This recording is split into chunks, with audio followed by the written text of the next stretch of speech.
আচ্ছা, আসসালামু আলাইকুম। আজকে আমাদের জিকে সাম্প্রতিকের ওপর ক্লাস।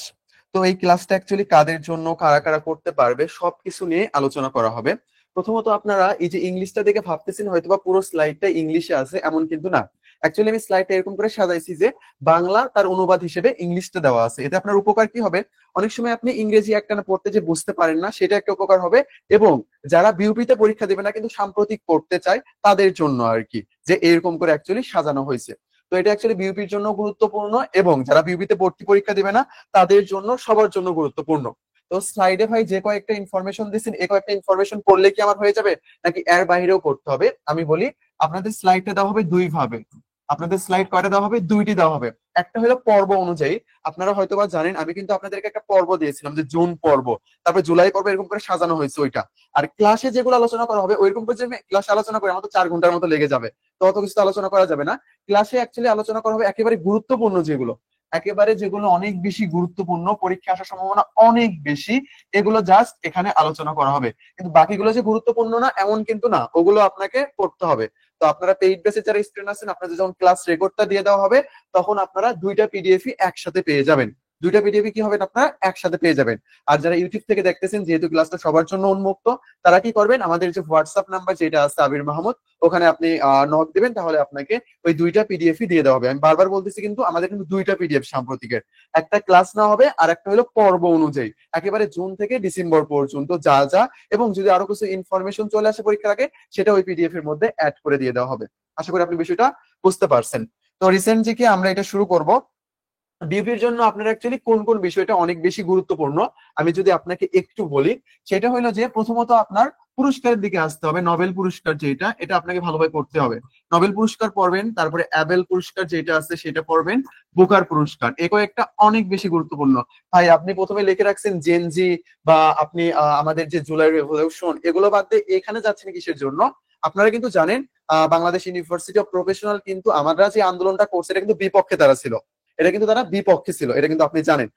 পরোক্ষভাবে, কিছু সময় প্রত্যক্ষভাবে স্টুডেন্টকে তারা আন্দোলনও করতে দেয় নাই, বিভিন্ন কিছু বলছে, উপর থেকে নির্দেশও দিচ্ছে অনেক কিছু। কারণ তারা তো ভাই আর্মি দ্বারা পরিচালিত, সরকার যেটা বলতেছে সেটাই তাদেরকে শুনতে হচ্ছে, এরকম একটা ব্যাপার তাদের মধ্যে ছিল। তারা কিন্তু এটার এক প্রকার বিপক্ষে ছিল। তো প্রশ্ন আসবে কিনা সেটা আমরা জানি না, প্রশ্ন আসতে পারে, নাও আসতে পারে, বাট এগুলো অনেক বেশি গুরুত্বপূর্ণ। তো নোবেল দেখবেন, অ্যাবেল দেখবেন, বুকার।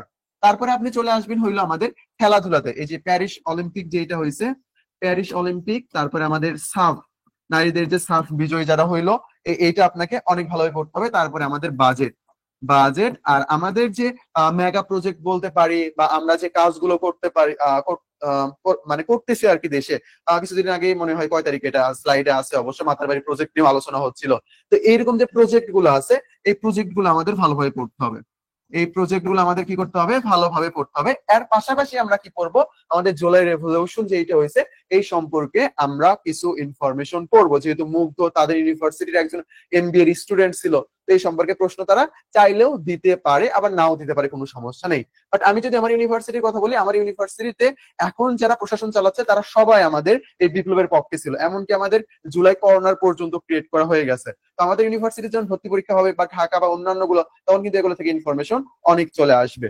তো আজকে জাস্ট আমরা ইম্পর্টেন্ট বিষয় যেগুলো রিসেন্ট বিউপিতে আসে, তারপর ভিত্তি করে স্লাইডটা সাজানো হয়েছে। আর জুন থেকে ডিসেম্বর পর্ব যেটা সাজানো হবে, ওইটাও আপনাকে মাস্ট ভালোভাবে পড়তে হবে। আচ্ছা, আমি একটু শুরু করি। যেহেতু আমাদের জেনজি বা জুলাই রেভলিউশন দিয়ে শুরু না করলে রিসেন্ট থেকে এক প্রকার অপমান করা হয়, সেজন্য আমরা এখান থেকে শুরু করব।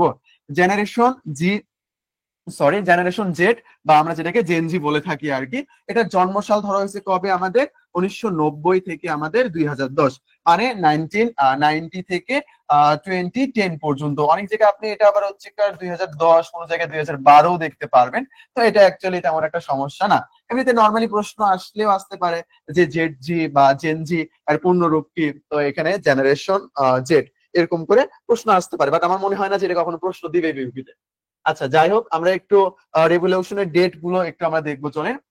স্টুডেন্ট পিপলস আপস্প্রিং যেটা আমাদের ছাত্র যে গণ অভ্যুত্থান যেটা হয়েছিল, সেটা হইলো আমাদের 1 জুলাই টু 5 আগস্ট 2024। এটা আমাদের 1 মান্থ 4 ডেজ পর্যন্ত আমাদের ছিল কি, ছাত্রদের যে গণ অভ্যুত্থান যে আন্দোলন যেটা, এটা বলতে পারি। বা পুরো আন্দোলন যেটা আমরা বৈষম্য বিরোধী ছাত্র আন্দোলন যেটা বলতেছি, এটাও কিন্তু আমরা বলতে পারি, কোনো সমস্যা নেই। তারপরে কোটা রিফর্ম যে মুভমেন্ট যেটা, এটা আমরা ধরতেছি কবে, এটা আমরা ধরতেছি হলো 1 জুলাই টু 3 অগস্ট 2024। এই 1 জুলাই টু 3 অগস্ট 2024 এটা হলো আমাদের কি কোটা রিফর্ম মুভমেন্ট। আমরা যে কোটা বিরোধী যে আন্দোলন যেটা করছিলাম, এইটার ডেট হলো এটা। তাহলে ভাই 4 থেকে 5 আগস্ট এটা কি, এটা হলো নন কর্পোরেশন মুভমেন্ট, এটা 4 to 5 অগস্ট 2024। মানে আমাদের এই যে আমরা অসহযোগ আন্দোলনের যে ডাক দিছিলাম না, অসহযোগ আন্দোলন, এই অসহযোগ আন্দোলন যেটা, এটার সময়কাল হইলো আমাদের 4 থেকে 5 আগস্ট, অসহযোগ আন্দোলন। আপনি কিন্তু জানেন যে অসহযোগ মানে কি, অসহযোগ মানে হলো সহযোগিতার অভাব, মানে আমরা সরকারকে সহযোগিতা করব না, তাদের বিরুদ্ধে আন্দোলন করব। এখানে শেখ হাসিনার যে সরকার যেটা, সেটার বিরুদ্ধে আমরা আন্দোলন করেছিলাম, সেটাকে বোঝানো হচ্ছে। তো তারিখগুলো আপনি একটু নর্মালি মনে রাখতে পারেন, বাট রাজনৈতিক প্রেক্ষাপটে আমার মনে হচ্ছে যে এগুলো প্রশ্ন দিবে না, বাট আমাদের তবুও পড়তে হবে যদি তারা দেয় আর কি। তারপর দেখেন আবু সাইদ, তারপরে মীর মুগ্ধ, এই সম্পর্কে কিন্তু আমাদের অবশ্যই হালকা ইনফরমেশন এটা জানতেই হবে, এটা আমাদের অবশ্যই জানতে হবে। আচ্ছা আচ্ছা, আচ্ছা থাক, সমস্যা নাই। আবু সাইদ যদি আমরা দেখি চলেন। Abu Said was a Bangladeshi student activist who was shot dead by the Bangladesh police on 16 July 2024 while participating in the 2024 Bangladesh Quota Reform Movement। অর্থাৎ বলা হচ্ছে যে এখানে কি বলা হচ্ছে কি, এটা তো আপনারা জানেন ভাই, এটা আমার নতুন করে জানানোর কোনো দরকার নেই। আমি ভিডিওটা দেখতেছিলাম, মানে প্রচুর খারাপ লাগছিল, মানে গায়ের রক্ত পুরো গরম হয়ে যাচ্ছিল আর কি, এরকম একটা অবস্থা সেই সময় ছিল। তো আমাদের কি হয়েছে, 16 জুলাই 2024 আবু সাইদকে হত্যা করা হয়েছে। তিনি এত সুন্দর করে হাতটা বিছাই দিয়ে রাখছিলেন, তিনি হয়তোবা ভাবছিলেন যে তার উপর গুলি করা হবে না, বাট তার উপরও গুলি করা হয়েছিল। দুঃখজনক ব্যাপার, আল্লাহ তাকে জান্নাতুল ফেরদাউস দান করুক। আচ্ছা, ইনি আমাদের কোথাকার স্টুডেন্ট ছিল, ইনি আমাদের ছিল বেগম রোকেয়া ইউনিভার্সিটির স্টুডেন্ট ছিল, ইনি বেগম রোকেয়ার, রংপুরে তার বাসা আবু সাইদ। আর আমাদের ইউনিভার্সিটির, আমার ডিপার্টমেন্টের আমার বন্ধু, যেদিন আমরা লাস্ট আমাদের টিউটোরিয়াল এক্সাম দিয়ে আসতেছিলাম আর কি, গল্প করতে করতে আসতেছিলাম, সেই বন্ধুকেও গুলি করে হত্যা করা হয়েছিল। তার নাম হৃদয় তরুয়া। আশা করি আপনারা জানেন, চট্টগ্রাম বিশ্ববিদ্যালয়। তো চট্টগ্রাম বিশ্ববিদ্যালয় যখন আমরা পড়বো, তখন আমাদের বন্ধু যে ও আমাদের হিস্ট্রি ডেপ্টারি হৃদয় তরুয়া, তার সম্পর্কে আমাদের ভালোভাবে একটু দেখতে হবে। আচ্ছা, তারপরে আমাদের মীর মুগ্ধ সম্পর্কে একটু দেখতে হবে। ইনি মারা যায় কবে, আমাদের 18 জুলাই 2024। ইনি আমাদের 18 জুলাই 2024 মারা যায়। ইনিও একজন কি ছিল আমাদের, ইনিও একজন আমাদের ছিল এই যে কোটা বিরোধী যে আন্দোলনটা করেছিলাম, তার একজন সহযোগী ছিলেন, ইনিও।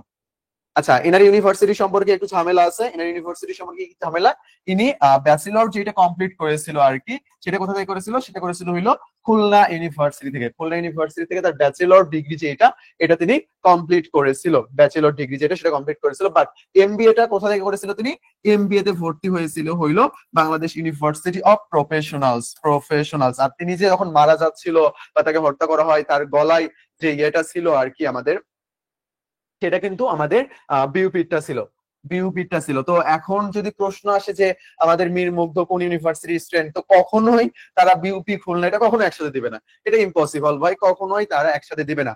আচ্ছা, কারো যদি আমাদের লেখাটা না বোঝা যায় একটু জুম করিন। হ্যাঁ হ্যাঁ, পটুয়াখালীতে। আচ্ছা, তারপরে যদি আমি দেখাই, এটা কিন্তু এর কথা বলতেছি, হৃদয় তরুয়ার কথা বলতেছি। তারপরে he was a freelancer earning about by, অনেক ইনকাম করতো মাশাআল্লাহ। আচ্ছা, যাই হোক, আমাদের এখন আমরা যেটা দেখবো সেটা হলো আমাদের নোবেল পুরস্কার। নোবেল পুরস্কারটা আমাদের জন্য অনেক বেশি গুরুত্বপূর্ণ। তো দেখেন ভাই, নোবেল পুরস্কার থেকে যদি প্রশ্ন আসে, কোন বিষয় থেকে প্রশ্ন আসবে, নোবেল পুরস্কার থেকে যদি প্রশ্ন আসবে চিকিৎসা না হলে শান্তি, এটা থেকে আসবে চিকিৎসা না হলে শান্তি। শান্তি। আপনি আরেকটা ইনফরমেশন লিখে রাখেন, যত পুরস্কার যত পুরস্কার যত পুরস্কার, এই পুরস্কারে যদি ব্যক্তির সাথে প্রতিষ্ঠান পায়, সেটা আপনাকে ভালোভাবে পড়তে হবে। আর আমাদের এই নোবেল 2024 যে পুরস্কার যেটা, এটা কিন্তু শান্তিতে একটা প্রতিষ্ঠান পেয়েছে। তো দেখেন, প্রতিষ্ঠান যদি আসে, আপনাকে মাস্ট ভালোভাবে মুখস্থ করে নিতে হবে, মাস্ট। 21শে পদকের মধ্যে কোনো কি প্রতিষ্ঠান আছে, স্বাধীনতা পদকের মধ্যে কি কোনো প্রতিষ্ঠান আছে, এগুলো কিন্তু আপনাকে সব ভালোভাবে দেখতে হবে। এই যে প্রতিষ্ঠানটা আমাদের জন্য ইম্পর্টেন্ট, কারণ এটা একটা ব্যতিক্রম ইনফরমেশন। আশা করি আপনি বিষয়টা বুঝতে পারছেন।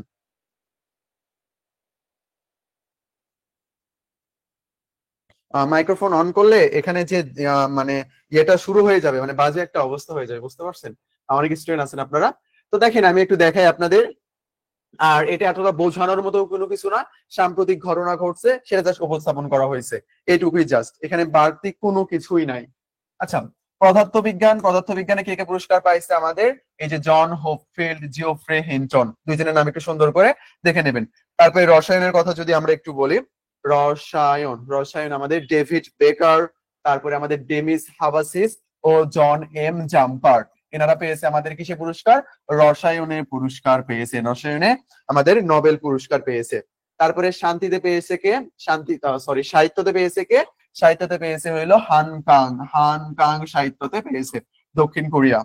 তারপরে আমি যদি আপনাদেরকে দেখাই একটু এই পাশে, শান্তি শান্তিতে পেয়েছে হইলো নিওন হিদান কি, যেটা একটা কি আমাদের প্রতিষ্ঠান, নিওন হিদান কিও জাপানের একটা প্রতিষ্ঠান পেয়েছে। অর্থনীতিতে কারা পেয়েছে? অর্থনীতি পেয়েছে হইলো ড্যারেন অ্যাসো মোগো, তারপরে সাইমন জনসন, জেমস এ রবিনসন। এগুলো সুন্দর করে ইংরেজিতে বাংলাতে সবগুলো দেওয়া আছে। এটা আপনার অবশ্যই অবশ্যই ভালোভাবে পড়তে হবে। আমি আপনাকে আবারও বলতেছি, আপনি শান্তি আর চিকিৎসা আগে মুখস্থ করে নেবেন। চিকিৎসা শান্তি প্লাস চিকিৎসা মুখস্থ করে নেবেন, কোন দেশের সব ইনফরমেশন মুখস্থ করবেন, তারপরে বাকি যে ইনফরমেশন গুলো আছে সেগুলো পড়বেন। আর এর পাশাপাশি আপনার কাছে যে বই যেইটা আছে, আপনার কাছে অবশ্যই একটা বই আছে না? ওই বই আছে, ওই বই থেকে আপনি কি করবেন, নোবেল পুরস্কারের যে হিস্ট্রি যেটা আছে, আলফ্রেড নোবেল যে হিস্ট্রি যেটা আছে, এই হিস্ট্রিটা ভালোভাবে পড়ে নেবেন। তার পাশাপাশি আপনি কিভাবে ভালোভাবে পড়বেন আরেকটা বিষয়, সেটা হইলো আমাদের প্রথম নোবেল পুরস্কার, যেটা প্রথম নোবেল পুরস্কারটা ভালোভাবে দেখে নেবেন। তারপরে আমাদের এশীয় নোবেল পুরস্কার, এটা ভালোভাবে দেখে নেবেন। তারপরে আপনি যেটা দেখবেন সেটা হইলো কি, সেটা হইলো নারী প্রথম নোবেল পুরস্কার, প্রথম নারী, প্রথম সাহিত্যে কে কোন নারী পাইছে, বা প্রথম চিকিৎসায় কোন নারী পাইছে, অর্থনীতিতে কোন নারী পাইছে, এই ইনফরমেশনটা আপনার ভালোভাবে দেখে নিতে হবে। এর পাশাপাশি আরেকটা ইনফরমেশন থাকে, সেটা হলো আমাদের মুসলিম সম্পর্কিত যে ইনফরমেশন, এটা একটু আপনারা দেখে নিতে পারেন। তো দেখেন, একটা বিষয় আমি বলি আপনাদেরকে, সেটা হলো কি সাম্প্রতিক। সাম্প্রতিক মানে কি? সাম্প্রতিক মানে যা ঘটেছে, মানে আমাদের এই দৈনন্দিন যা ঘটতেছে, যে বিষয়গুলো, তার আগে যে বিষয়গুলো ঘটছে, তো সেই হিসেবে ধরলে কিন্তু সবকিছু সাম্প্রতিক হয়ে যায়। তো আমাদের ইম্পর্টেন্ট যেগুলো আছে সেগুলো ভালোভাবে পড়তে হবে। সাম্প্রতিক প্রশ্নের ক্ষেত্রে অ্যাকচুয়ালি দুইটা ভাব দেখা যায়, যেই ঘটনাটা ঘটছে তার উপর ভিত্তি করে প্রশ্ন আসছে, না হলে বেসিক ইনফরমেশন থেকে প্রশ্ন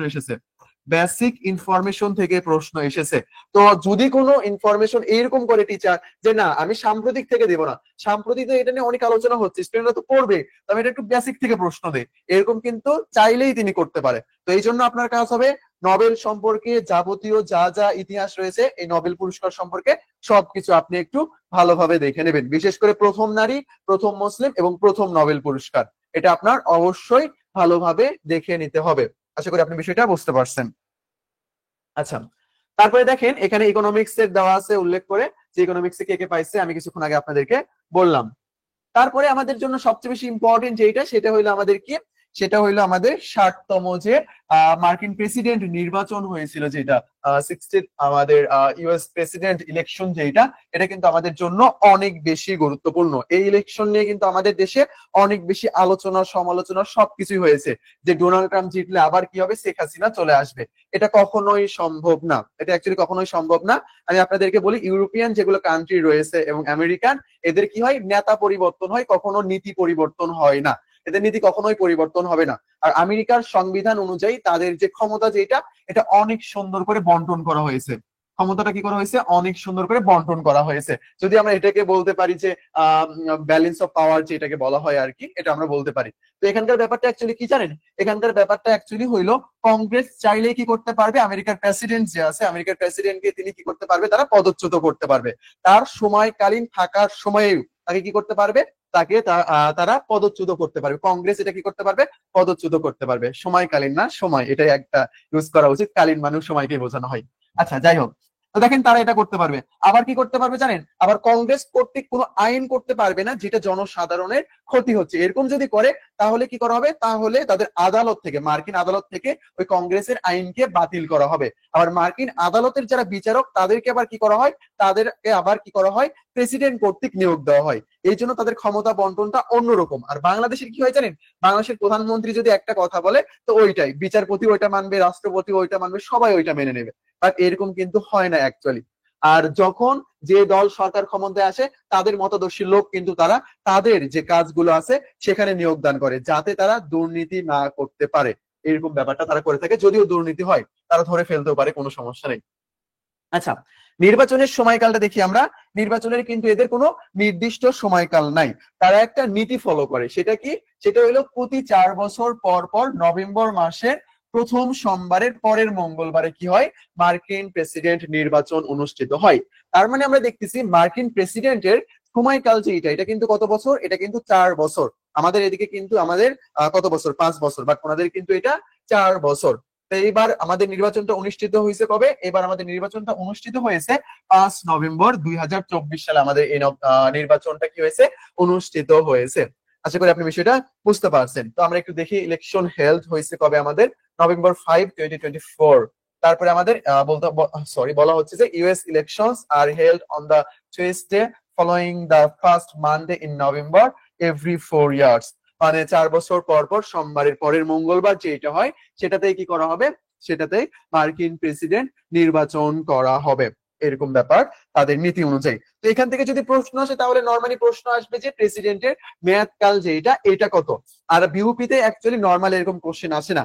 আমি আপনাদেরকে কিসের জন্য বললাম, বেসিক সম্পর্কে পড়ার জন্য। জানেন এটা? কারণ গত বছর আপনারা জানেন, যারা সেকেন্ড টাইমার আছেন তারা আপনারা জানেন এই ব্রিক্স ব্রিক্স নিয়ে এত আলোচনা হয়েছে যে ব্রিক্স এর সদস্য কয়টা, 9টা, 10টা নাকি 11টা। আপনি এখনো কনফিউশন থাকবেন এটার মধ্যে। কারণ সৌদি আরব বলতেছে অফিসিয়ালি ভাবে যোগদান করে নাই, বাট অন্যান্য জায়গায় বলা হচ্ছে যে না যোগদান করেছে। আবার আর্জেন্টিনা ওটা যোগদান করে না, ওটা দুইটাই মেনে নিয়েছে আর কি। তো এরকম ব্যাপারটা, কোথাও 9, কোথাও 10, কোথাও 11। বিউপিতে এটা থেকে কোশ্চেনই করে নাই। বিউপিতে কোশ্চেন করছে কি জানেন, যে ব্রিক্স এর সদস্য দেশ নিচের কোনটা। নর্মালি তারা এই কোশ্চেনটা করেছিল, আর আমাদের স্লাইডে ওইটাও ছিল আর কি। তো দেখেন, তো তারা কিন্তু চাইলেও এখান থেকে কোশ্চেন না করে নর্মালি বেসিক ইনফরমেশন থেকে প্রশ্ন করতে পারে। সো এটা কিন্তু আমাদের ভালোভাবে দেখতে হবে। তো আমরা যে সাম্প্রতিক বিষয়টা দেখবো, সেটার সাথে সাথে বেসিক ইনফরমেশন যেটা আছে সেটাও কিন্তু আমরা ভালোভাবে দেখে নিব। আর বিউপি এফট্রিপলএস যেটা, এটার জন্য কিন্তু আমাদের সংস্থা কিন্তু অর্গানাইজেশন অনেক বেশি গুরুত্বপূর্ণ। কারণ আমরা জানি কিন্তু এফট্রিপলএস এর অন্যতম যে সাবজেক্ট, সেটা কিন্তু হলো আইআর। এখানে কিন্তু সংস্থা থেকে অনেক প্রশ্ন এসে থাকে। তো এটা আপনারা একটু অবশ্যই ভালোভাবে পড়ে নেবেন। আচ্ছা, আমেরিকার প্রেসিডেন্ট নির্বাচিত হতে গেলে আমাদের কতটা ইলেকট্রাল ভোট লাগে এবং টোটাল ইলেকট্রাল ভোট এটা কয়টা রয়েছে?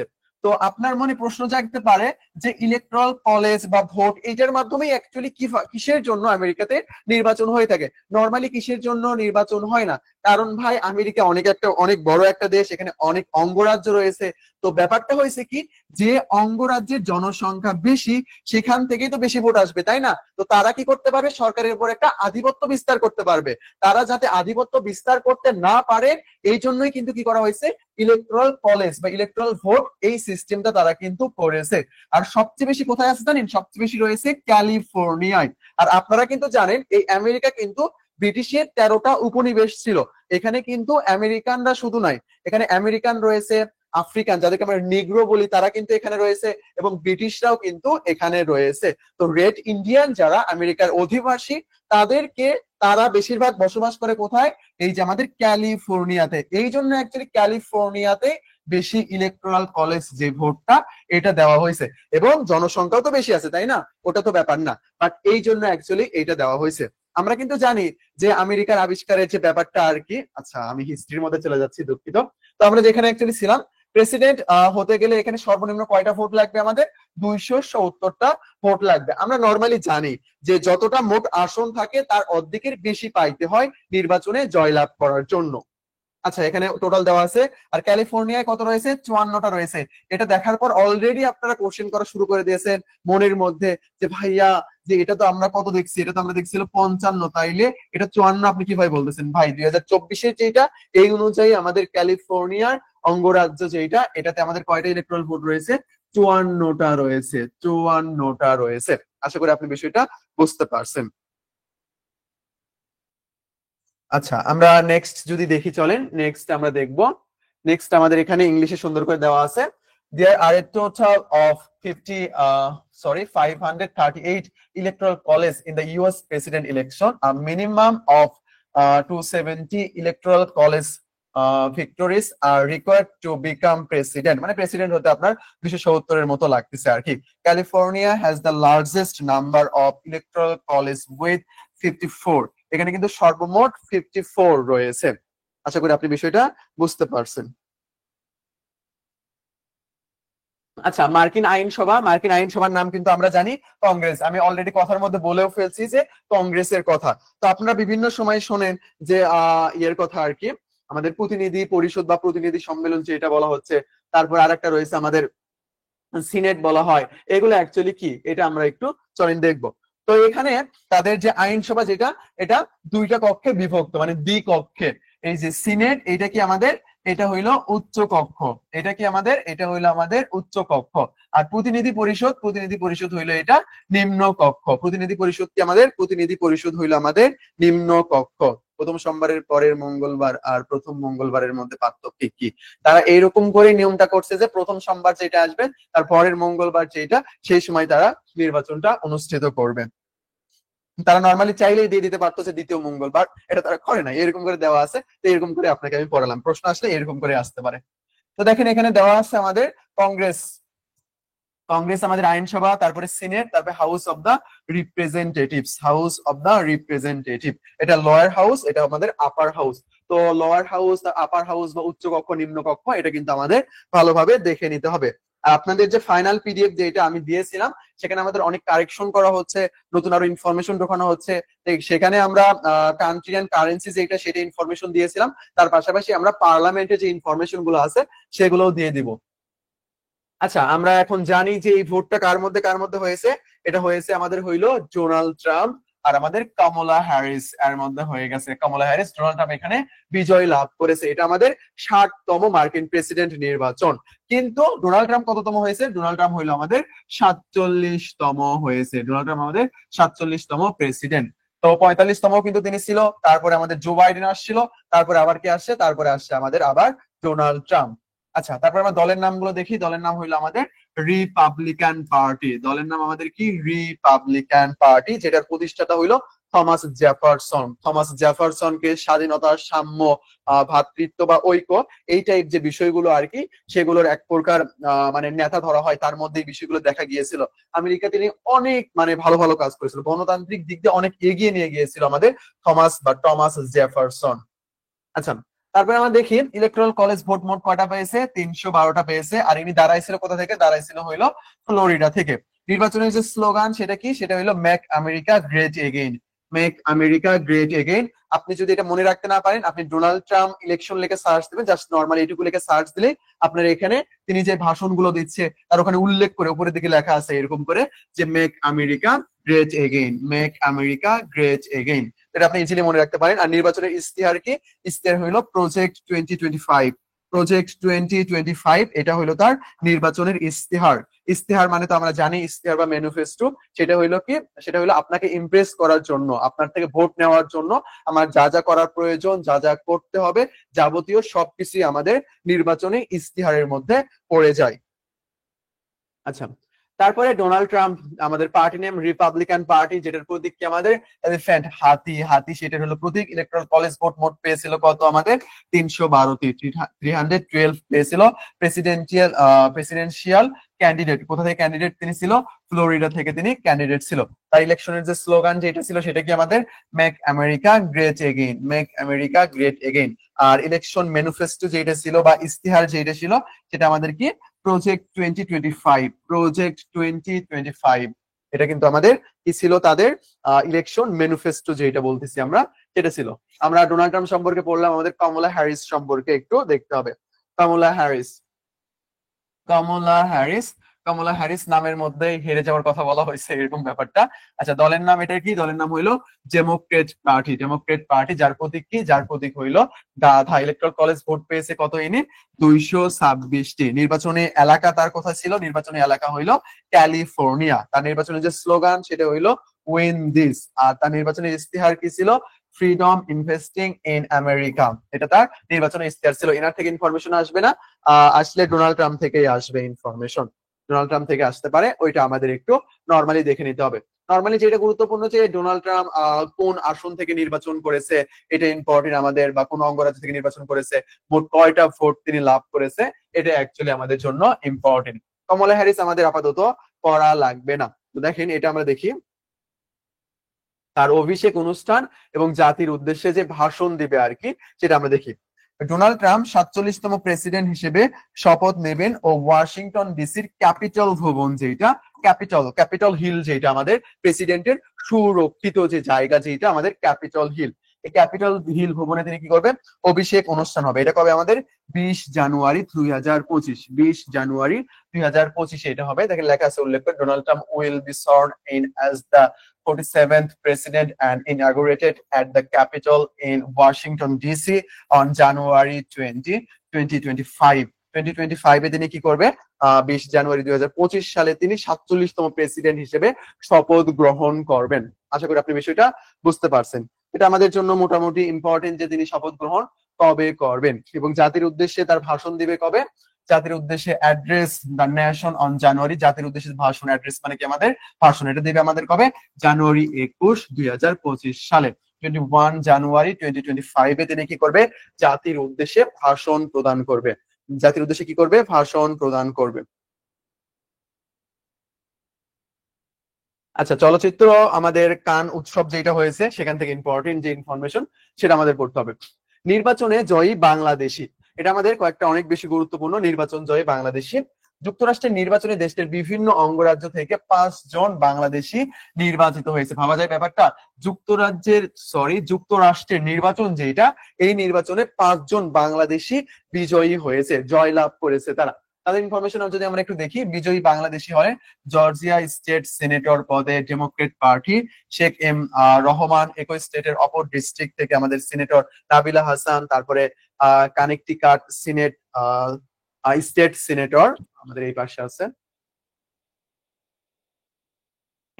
State senator Masudur Rahman, New Hampshire state representative Abul Khan, New Jersey Plainsboro township থেকে কাউন্সিলম্যান ডক্টর নুরান নবী। তো এখান থেকে অ্যাকচুয়ালি কি ধরনের প্রশ্ন আসতে পারে, এখান থেকে আপনার প্রশ্ন আসবে এইরকম করে, ব্যক্তির নাম, যে নিচের কোন জন বাংলাদেশ জয়ী, বাংলাদেশ থেকে জয়লাভ করেছে আর কি আমেরিকার প্রেসিডেন্টে।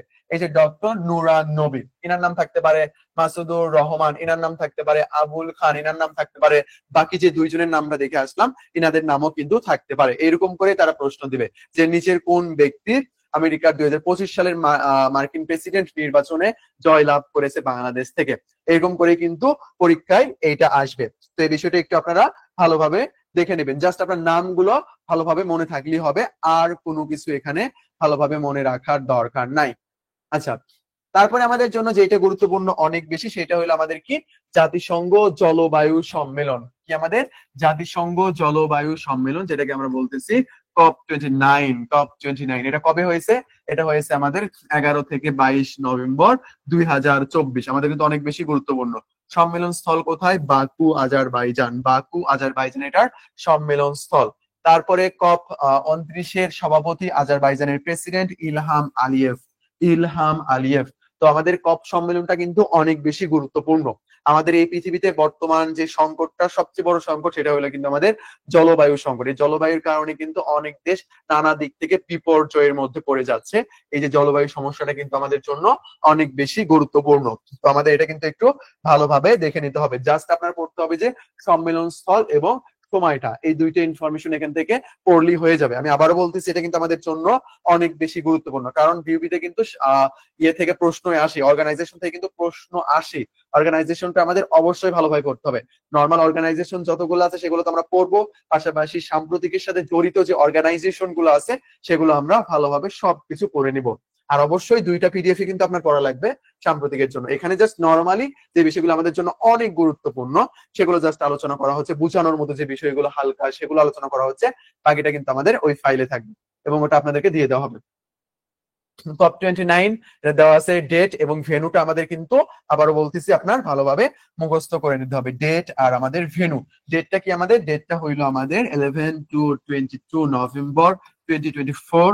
তারপরে আমাদের ভেন্যুটা কোথায়, ভেন্যু হইলো বাকু আজারবাইজান, বাকু আজারবাইজান।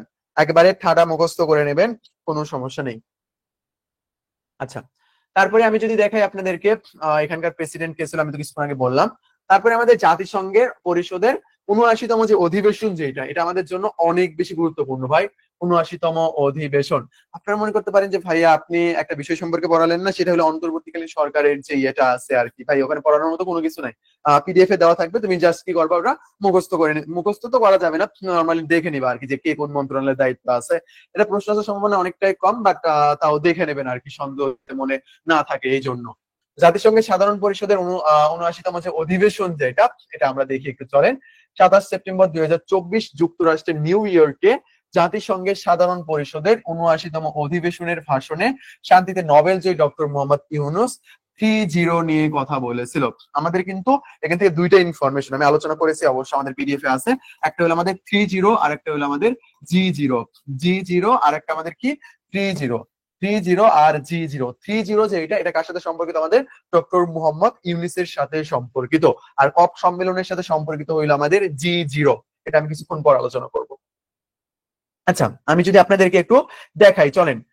এরপর ১৩ নভেম্বর ২০২৪, এরপর কি ১৩ নভেম্বর ২০২৪ জলবায়ু পরিবর্তন বিরূপ মোকাবেলা করে নতুন বিশ্ব করতে জাতিসংঘের যে জলবায়ু সম্মেলন হয়েছিল, এখানে তিনি কি নিয়ে আলোচনা করেছিল? ৩-0 নিয়ে আলোচনা করেছিল। আবার জি জিরো কিন্তু আছে। এখন যেহেতু আমরা ডক্টর মোহাম্মদ ইউনূসকে নিয়ে আলোচনা করতেছি, জাস্ট এটুকুর মধ্যে আমরা থাকবো। তো এনার ৩-0-র মধ্যে কি কি আছে, এই তথ্যটা আমাদের জন্য অনেক বেশি গুরুত্বপূর্ণ। সেটা হলো কি আমাদের জিরো পভার্টি, তারপরে আমাদের জিরো আনএমপ্লয়মেন্ট, তারপরে আমাদের জিরো নেট কার্বন। ওয়েট, একটু নিয়ে যাই এখানে। আচ্ছা, তারপরে আমাদের কি জিরো নেট কার্বন এমিশনস, যেটা আর কি আমাদের শূন্য নেট কার্বন নির্গমন, শূন্য বেকারত্ব, শূন্য দারিদ্র, এই বিষয়গুলো নিয়ে আমাদের কি করা হবে? এই বিষয়গুলোই থাকবে কার মধ্যে? ৩-0-র মধ্যে থাকবে, এই তত্ত্বের মধ্যে থাকবে আর কি। এটা যদি করতে পারি তাহলে আমাদের পৃথিবীটা অনেক সুন্দর হয়ে যাবে। এইরকম আমরা ডক্টর মোহাম্মদ ইউনূসকে নর্মালি মনে করতেছি হ্যান ত্যান, বাট ইনি কিন্তু অনেক বড় একজন মানুষ ভাই, অনেক শিক্ষিত একজন মানুষ। ইনার যে পরিকল্পনাগুলো জাস্ট ওয়াও ভাই। কিভাবে জাতীয় ঐক্য গঠন করতে হবে, কিভাবে কি করতে হবে, যাবতীয় কিছু কিন্তু ইনি সুন্দর করে সবার সামনে উত্থাপন করতেছে সব বিষয়গুলো আর কি। জাস্ট আমাদের উচিত যে ওনাকে কি করা, সহযোগিতা করা। তাহলে বাংলাদেশের পজিশনটা বিশ্বের মধ্যে অন্যতম এক জায়গায় নিয়ে যাবে ভাই, বিশ্বাস করেন অন্যতম এক জায়গায় নিয়ে যাবে। কেবল তো তিনি কাজটা শুরু করে দিয়েছে। সেনজেন দেশগুলোর যদি আমরা এখান থেকে ভিসা পেয়ে যাই ভাই, তাহলে ঢাকা থেকে যদি ভিসাগুলো আমরা পেয়ে যাই, তাহলে আমাদের জন্য এত বেশি উপকার হবে। আমরা সহজেই বাইরের দেশে আমাদের আহ মাস্টার্স বা ডাবল মাস্টার্স বা পিএইচডি এগুলো করার জন্য কিন্তু আমরা সহজেই যেতে পারবো। অনেক উপকার হবে এটা আমাদের জন্য। আচ্ছা, ইনি কবে দিয়েছিল কি এখানে সুন্দর করে দেওয়া আছে সবকিছু। তারপরে পর্বত আরোহণের রেকর্ড, আমরা দুইটা ইনফরমেশন পড়বো এখানে। পর্বত আরোহণের যে রেকর্ড তৌকিরের, এটা সম্প্রতি আমাদের ৪ থেকে ৩০ অক্টোবরের কাহিনী এটা। তৌকিরের এটা আমাদের তেমন একটা আলোচনায় আসে নাই, বাট উনি যখন লাইভটা করতেছিল বা ভিডিও যেটা করে ছাড়ছে আর কি, মানে অন্যরকম একটা মানে অনুভূতি লাগতেছিল যে আমাদের এত বড় একটা বিজয়, এরকম একটা। আচ্ছা যাই হোক, এটা ইনি কি করেছে? ৩টি ৬,০০০ মিটারের পর্বত চূড়া স্পর্শ করেন আপনার আহসানুজ্জামান তৌকির ইনি কি করেছে? তিনি আমাদের 3টি ৬,০০০ মিটারের পর্বত চূড়া স্পর্শ করেছে নেপালের যে বাহিনীগুলো আছে আর কি, বা নিরাপত্তা বাহিনী আমরা বলতে পারি, এদের কোনো সাহায্য তিনি নেয় নাই। এদের কোনো সাহায্য ছাড়াই তিনি এই অঞ্চলগুলো জয় করেছে। এটা আমাদের জন্য কিন্তু একটা গৌরবের বিষয়। তো 3 পর্বত আরোহণের রেকর্ড তৌকিরের। তো টিচার যদি চাই যে তিনি কি করবে না, তিনি নিউট্রাল থেকে কোশ্চেন করবে, তিনি রাজনৈতিক ব্যাপারে যাবে না। তো নিউট্রাল থেকে যদি কোশ্চেন করতে চায়, তাহলে তিনি এই যে ইনফরমেশন গুলো আছে এগুলো দেবে। এই খেলাধুলা থেকে দেবে, না হলে কোনো যে বিজয় হয়েছে সেখান থেকে দেবে, নাহলে যে পুরস্কার পেয়েছি আমরা সেখান থেকে দেবে। মেইনলি আজকের এই সাম্প্রতিকের ক্লাসের উদ্দেশ্য হলো আপনার এর মধ্যে কি কি পড়া প্রয়োজন, কি কি পড়তে হবে, এই জন্য আর কি সাম্প্রতিক ক্লাসটা আমরা দ্রুতই নিয়ে নিলাম। কারণ সাম্প্রতিক ক্লাসটা আমরা নিতে চাচ্ছিলাম হইলো আমাদের 10 তারিখ বা 11 তারিখ এরকম সময়, যে আরো আপডেট ইনফরমেশন আসলে সেটা আমরা দিয়ে দিব। তো পরে আমরা ভাবলাম যে ক্লাসটা আমরা নিয়ে দিই, আর আপনাদেরকে যে ড্রাইভ লিঙ্কটা দেওয়া হবে ওখানে আমরা আপডেট ইনফরমেশন দিয়ে দিব, কোনো সমস্যা নেই। তো তৌকিরের সম্পর্কে আমরা একটু দেখে নিব জাস্ট, তাহলে আমাদের কিন্তু হয়ে যাবে ইনশাল্লাহ, এখান থেকে আর কোনো সমস্যা নেই।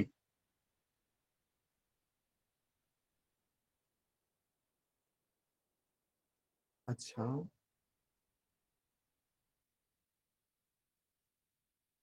আচ্ছা আচ্ছা, ঠিক আছে। আচ্ছা, তো এখন আমরা জি জিরো নিয়ে আলোচনা করব। জি জিরো নিয়ে আলোচনা করব, কারণ এটা ভাই আলোচনা আপনাকে করতে হবে, কারণ আপনার মাথার মধ্যে ঝামেলা হয়ে যাবে। আপনি পরীক্ষা হলে জি জিরো দেখবেনই না, আপনি মনে করবেন এটাই মনে হয় 3-0 এরকম কিন্তু ভেবে ফেলবেন। বাট জি জিরোর মধ্যে কি রয়েছে? আমাদের 4টি ছোট কার্বন নেতিবাচক দেশ এক হয়ে এই গঠনটা করেছে। তার মধ্যে এখানে 4টা দেশ রয়েছে আমাদের। ভুটান, তারপরে মাদাগাস্কার, পানামা, সুরিনাম, এই চারটা দেশ মিলে কি করেছে, G0 গঠন করেছে, G0 গঠন করেছে। এটা কিন্তু আমাদের জন্য গুরুত্বপূর্ণ। আমরা একটু দেখি এটা, এটা কিসের সাথে সম্পর্ক আমাদের, এটাও কিন্তু আমাদের COP29 যে সম্মেলনটা হয়েছিল এটার সাথে কিন্তু আমাদের সম্পর্কিত। এই ফোরামে রয়েছে মোট কয়টা দেশ আমাদের, ভুটান, মাদাগাস্কার, পানামা, সুরিনাম। কোন ফোরামের কথা বলতেছি আমি এখানে, আমি বলতেছি এখানে G0 যে ফোরামটা সেটার কথা আমি এখানে আলোচনা করতেছি। G0 যে ফোরামটা সেটার কথা কিন্তু আমি এখানে আলোচনা করতেছিলাম। আশা করি আপনি বিষয়টা বুঝতে পারছেন।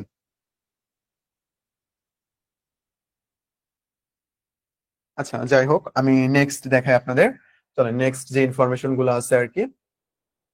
তারপরে আমাদের মাতারবাড়ি গভীর সমুদ্র বন্দর, মাতারবাড়ি গভীর সমুদ্র বন্দর। আচ্ছা,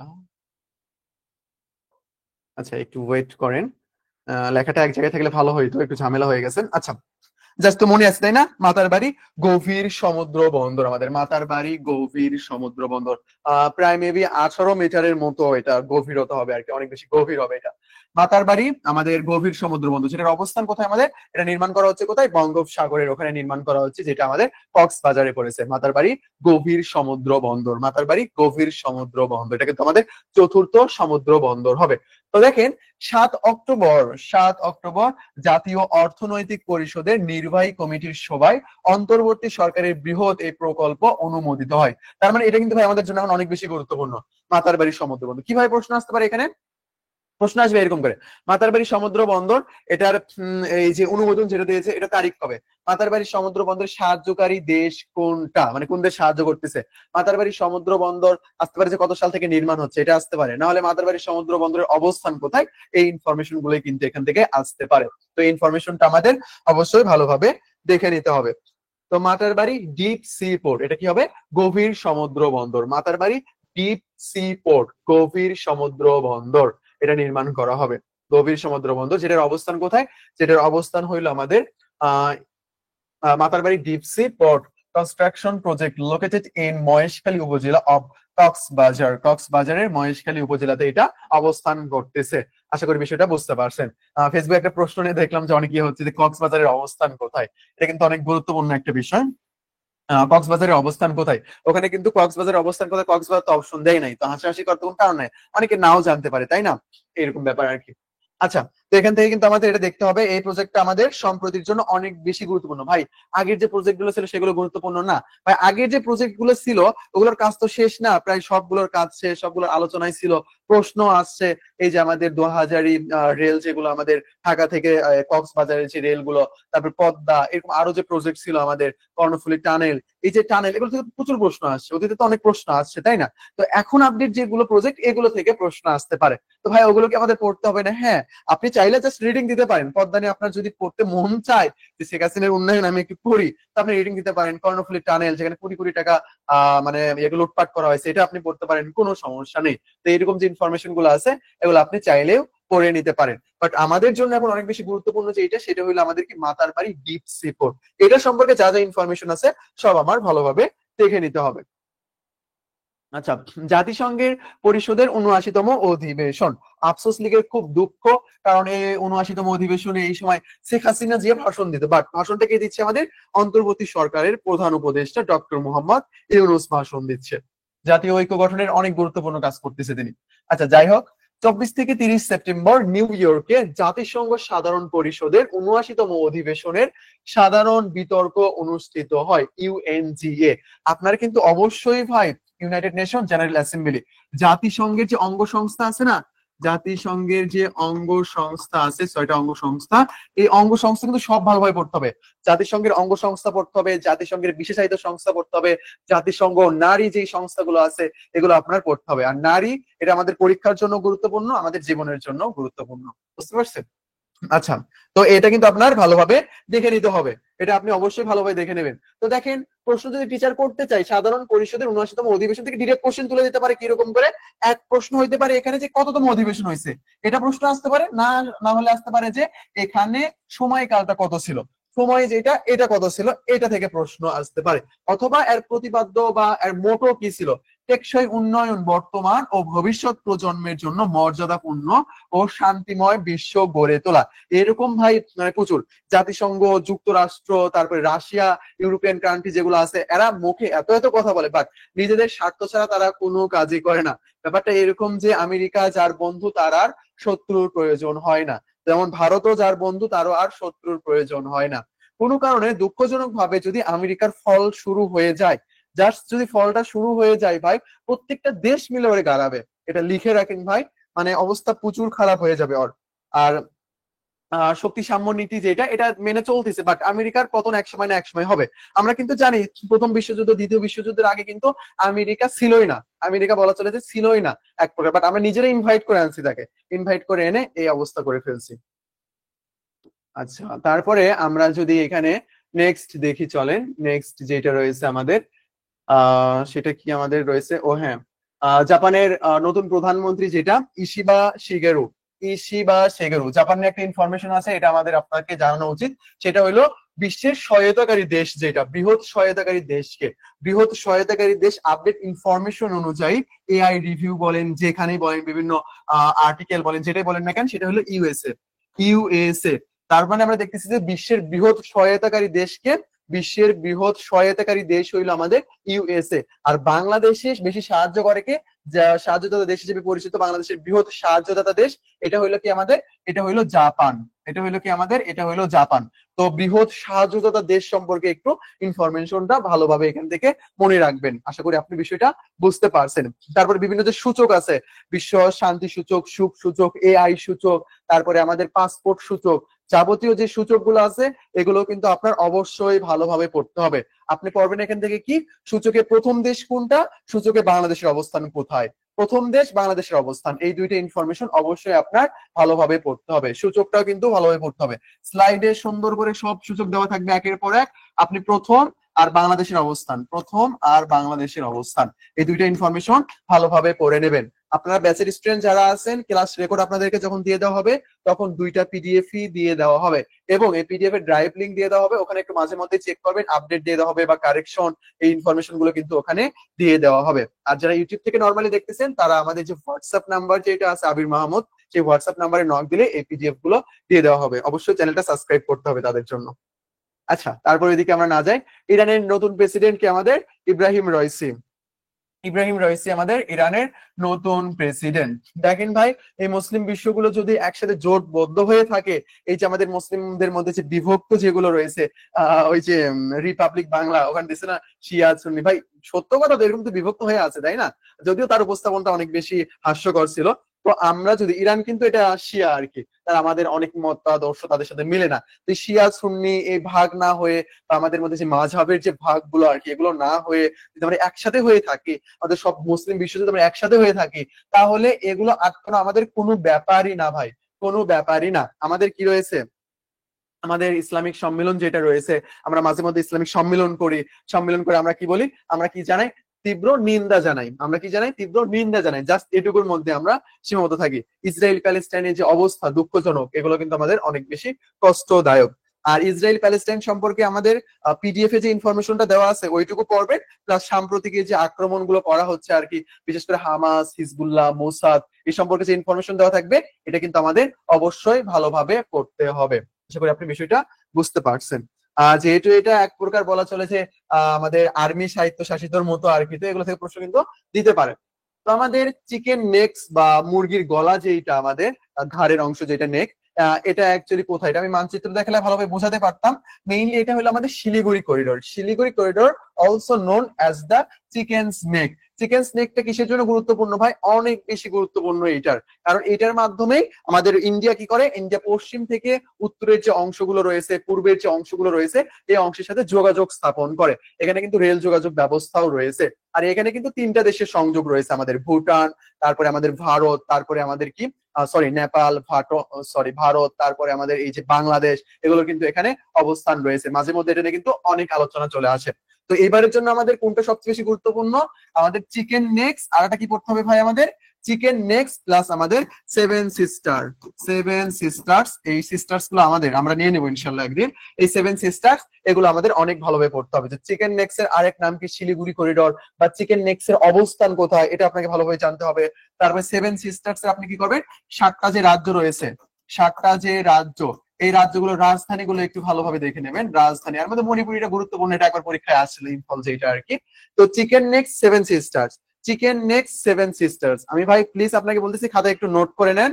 পিডিএফ এ মানে আমি বোঝানোর জন্য এগুলো জাস্ট এখানে আলোচনা করতেছি, পিডিএফ এ ডিটেলস দেওয়া থাকবে, তার মধ্যে থেকে একটু বেছে বেছে এগুলো পড়ে নেবেন। অথবা আপনি একজন অ্যাডমিশন সিকার, অবশ্যই আপনি বই কিনেছেন, আপনার কাছে বই আছে, এটা আমি জানি, যে কোনো সাম্প্রতিকের বই অবশ্যই অবশ্যই আছে। তো এই বইগুলো থেকে এই বিষয়গুলো একটু ভালোভাবে দেখে নেবেন, অনেক important. Chicken next seven sisters, chicken neck seven sisters, এটা আমাদের জন্য অনেক গুরুত্বপূর্ণ। এখান থেকে সবগুলো ইনফরমেশন আমাদের পড়তে হবে। আর ইনফরমেশন ডিটেলস আমি পিডিএফ এ আপনাদেরকে দিয়ে দিব, এটা নিয়ে প্যারা খাওয়ার দরকার নাই।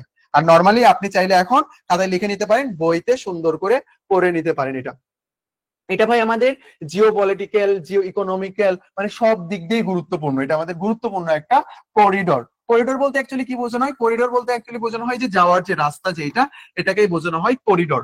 যখন আপনি ইনক্লেভ বা ছিটমহল আলোচনা করবেন তখন করিডোর হবে কি, তখন করিডোরটা এরকম হবে যে একটা ছিটমহল থেকে আরেকটা ছিটমহলে যাওয়ার যে রাস্তা, ছিটমহল থেকে ছিটমহল না অ্যাকচুয়ালি, ধরেন এই যে একটা মালিকানা দেশ, এই যে আরেকটা হলো মালিকানা দেশ, এখানে যে ছিটমহল রয়েছে এখান থেকে যে যাবে, যাওয়ার যে রাস্তা, এটাটাই কি ভাই ভাই, এটাটাই হইলো আমাদের করিডোর। এটাই হলো আমাদের কি, করিডোর। আর করিডোর নর্মালি কি, নর্মালি হলো যাওয়ার যে রাস্তা যেটা, এটাকে বোঝানো হয়। ইউনিভার্সিটির করিডোর তো, ইউনিভার্সিটির করিডোর হাঁটলেও জ্ঞান অর্জন হয়। এটা কিসের জন্য বলে জানেন, ইউনিভার্সিটির করিডোর, ইউনিভার্সিটির দেওয়ালে প্রচুর লেখালেখি থাকে ভাই, এই লেখালেখি পড়লেই তো আপনার হয়ে যাবে। আমি যদি বলি আপনাকে ইউনিভার্সিটি নিয়ে অনেক ইয়ে থাকবে, আমার ইউনিভার্সিটি আমি সমালোচনা করবো সমস্যা নাই, বাট অন্য অন্য কেউ সমালোচনা করবে এটা কখনোই আমি মেনে নিতে পারবো না।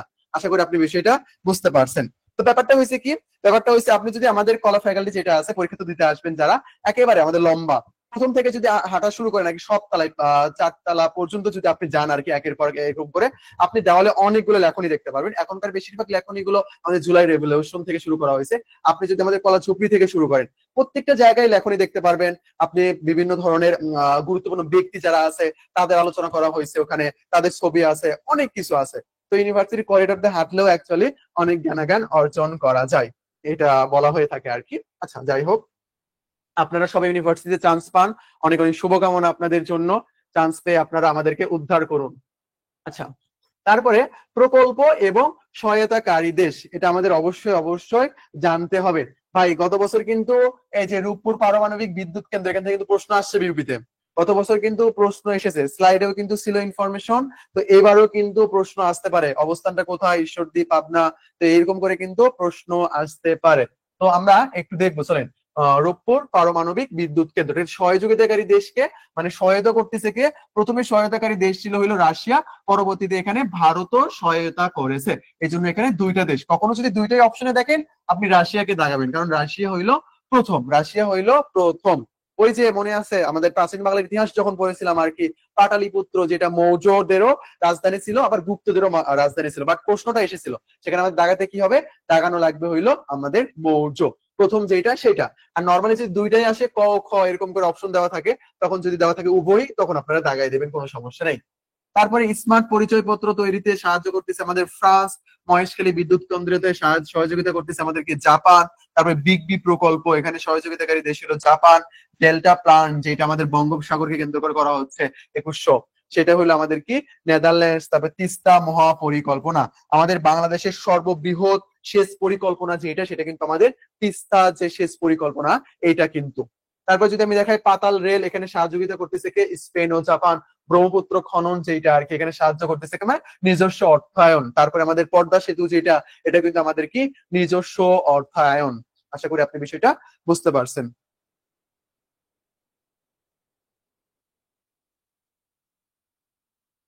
আর এসতে হইলো রাশিয়া আর শ্রীলঙ্কা। আচ্ছা, তারপরে আমি যদি আপনাদেরকে দেখাই, এখানে লেখা আছে দেখেন, এই যে delta plan, big B project, Maheshkhali power station, তারপরে ডেভেলপিং স্মার্ট আইডেন্টি কার্ড, তারপরে আমাদের রূপপুর নিউক্লিয়ার পাওয়ার প্ল্যান্ট, এগুলো একটু দেখে নেবেন, ইংলিশ জাস্ট এক নজরে দেখে নেবেন। ভাই স্লাইডটা অনেক সুন্দর করে সাজানো হয়েছে, বাংলা প্লাস ইংলিশ। এমনকি আজকে মনে করেন আমার আরো অনেক সময় লাগবে এগুলো সব অনুবাদ, আরো ইনফরমেশন কালেক্ট করে যা যা আছে সবকিছু এর মধ্যে দিয়ে দেওয়ার জন্য। তো একটু সময় লাগবে আর কি, আমি এটা আপনাদেরকে দিয়ে দিব, সব এরকম করে থাকবে, ইংলিশও থাকবে বাংলাও থাকবে। আবার যখন বিউপিটা শেষ হয়ে যাবে তখন ইংলিশটা আমরা কেটে দেবো, কেটে দিয়ে শুধু বাংলা ইনফরমেশন যেগুলো সেগুলো রাখবো। আমি চাচ্ছি যে জুন থেকে শুরু করে ডিসেম্বরে যা যা ইনফরমেশন সব স্লাইডের মধ্যে থাক, মার্ক করা থাক, সেটা আপনি পড়েন, সমস্যা নেই। বাট স্লাইডের মধ্যে সবকিছু থাকলে আপনার বুঝতে একটু সুবিধা হবে যে আচ্ছা কোনটার পর কোন ঘটনাগুলো এরকম করে ঘটছে, আচ্ছা ঠিক আছে, এরকম করে আর কি। তো দেখেন তিস্তা মাস্টার প্ল্যান যেটা এখানে সাহায্য করতেছে, সাবওয়ে, তারপরে আমাদের মাইনিং অফ ব্রহ্মপুত্র, এগুলো কিন্তু আমরা একটু দেখে নিবো, তাহলেই হয়ে যাবে। ভাই এই যে জিআই পণ্য যেটা, এটা একেবারে মাথা নষ্ট করে দিচ্ছে। জিআই পণ্য এই গতদিনই মনে হয় আবার নতুন একটা আসছে, যেন স্লাইডে অ্যাডই করি নাই ভাই, যে এটা এরকমই থাক, আমরা নতুন করে অ্যাড করে দেবো, কোনো সমস্যা নেই। তো জিআই পণ্য, তো এখান থেকে দেখেন জিআই নিয়ে কিন্তু আমাদের সাম্প্রতিক অনেক বিষয় আছে, সাম্প্রতিক কিন্তু আমাদের অনেক বিষয় আছে। আচ্ছা আমি একটা আপনাদেরকে কনফিউশনটা ক্লিয়ার করে দেই, সেটা দেখেন। আমি বলতেছি না যে কোনটা, ধরেন 43তম আপনি জিআই পণ্য যেটা দেখছেন, এটা মনে করেন 43তম জিআই পণ্য, 44তম জিআই পণ্য পরীক্ষার আগে চলে আসছে, যেটা হইলো কি আমাদের ডাবল এক্স, আর এটা হইলো আমাদের এক্স। কিন্তু অপশনে ডাবল এক্স নাই, শুধু এক্স রয়েছে।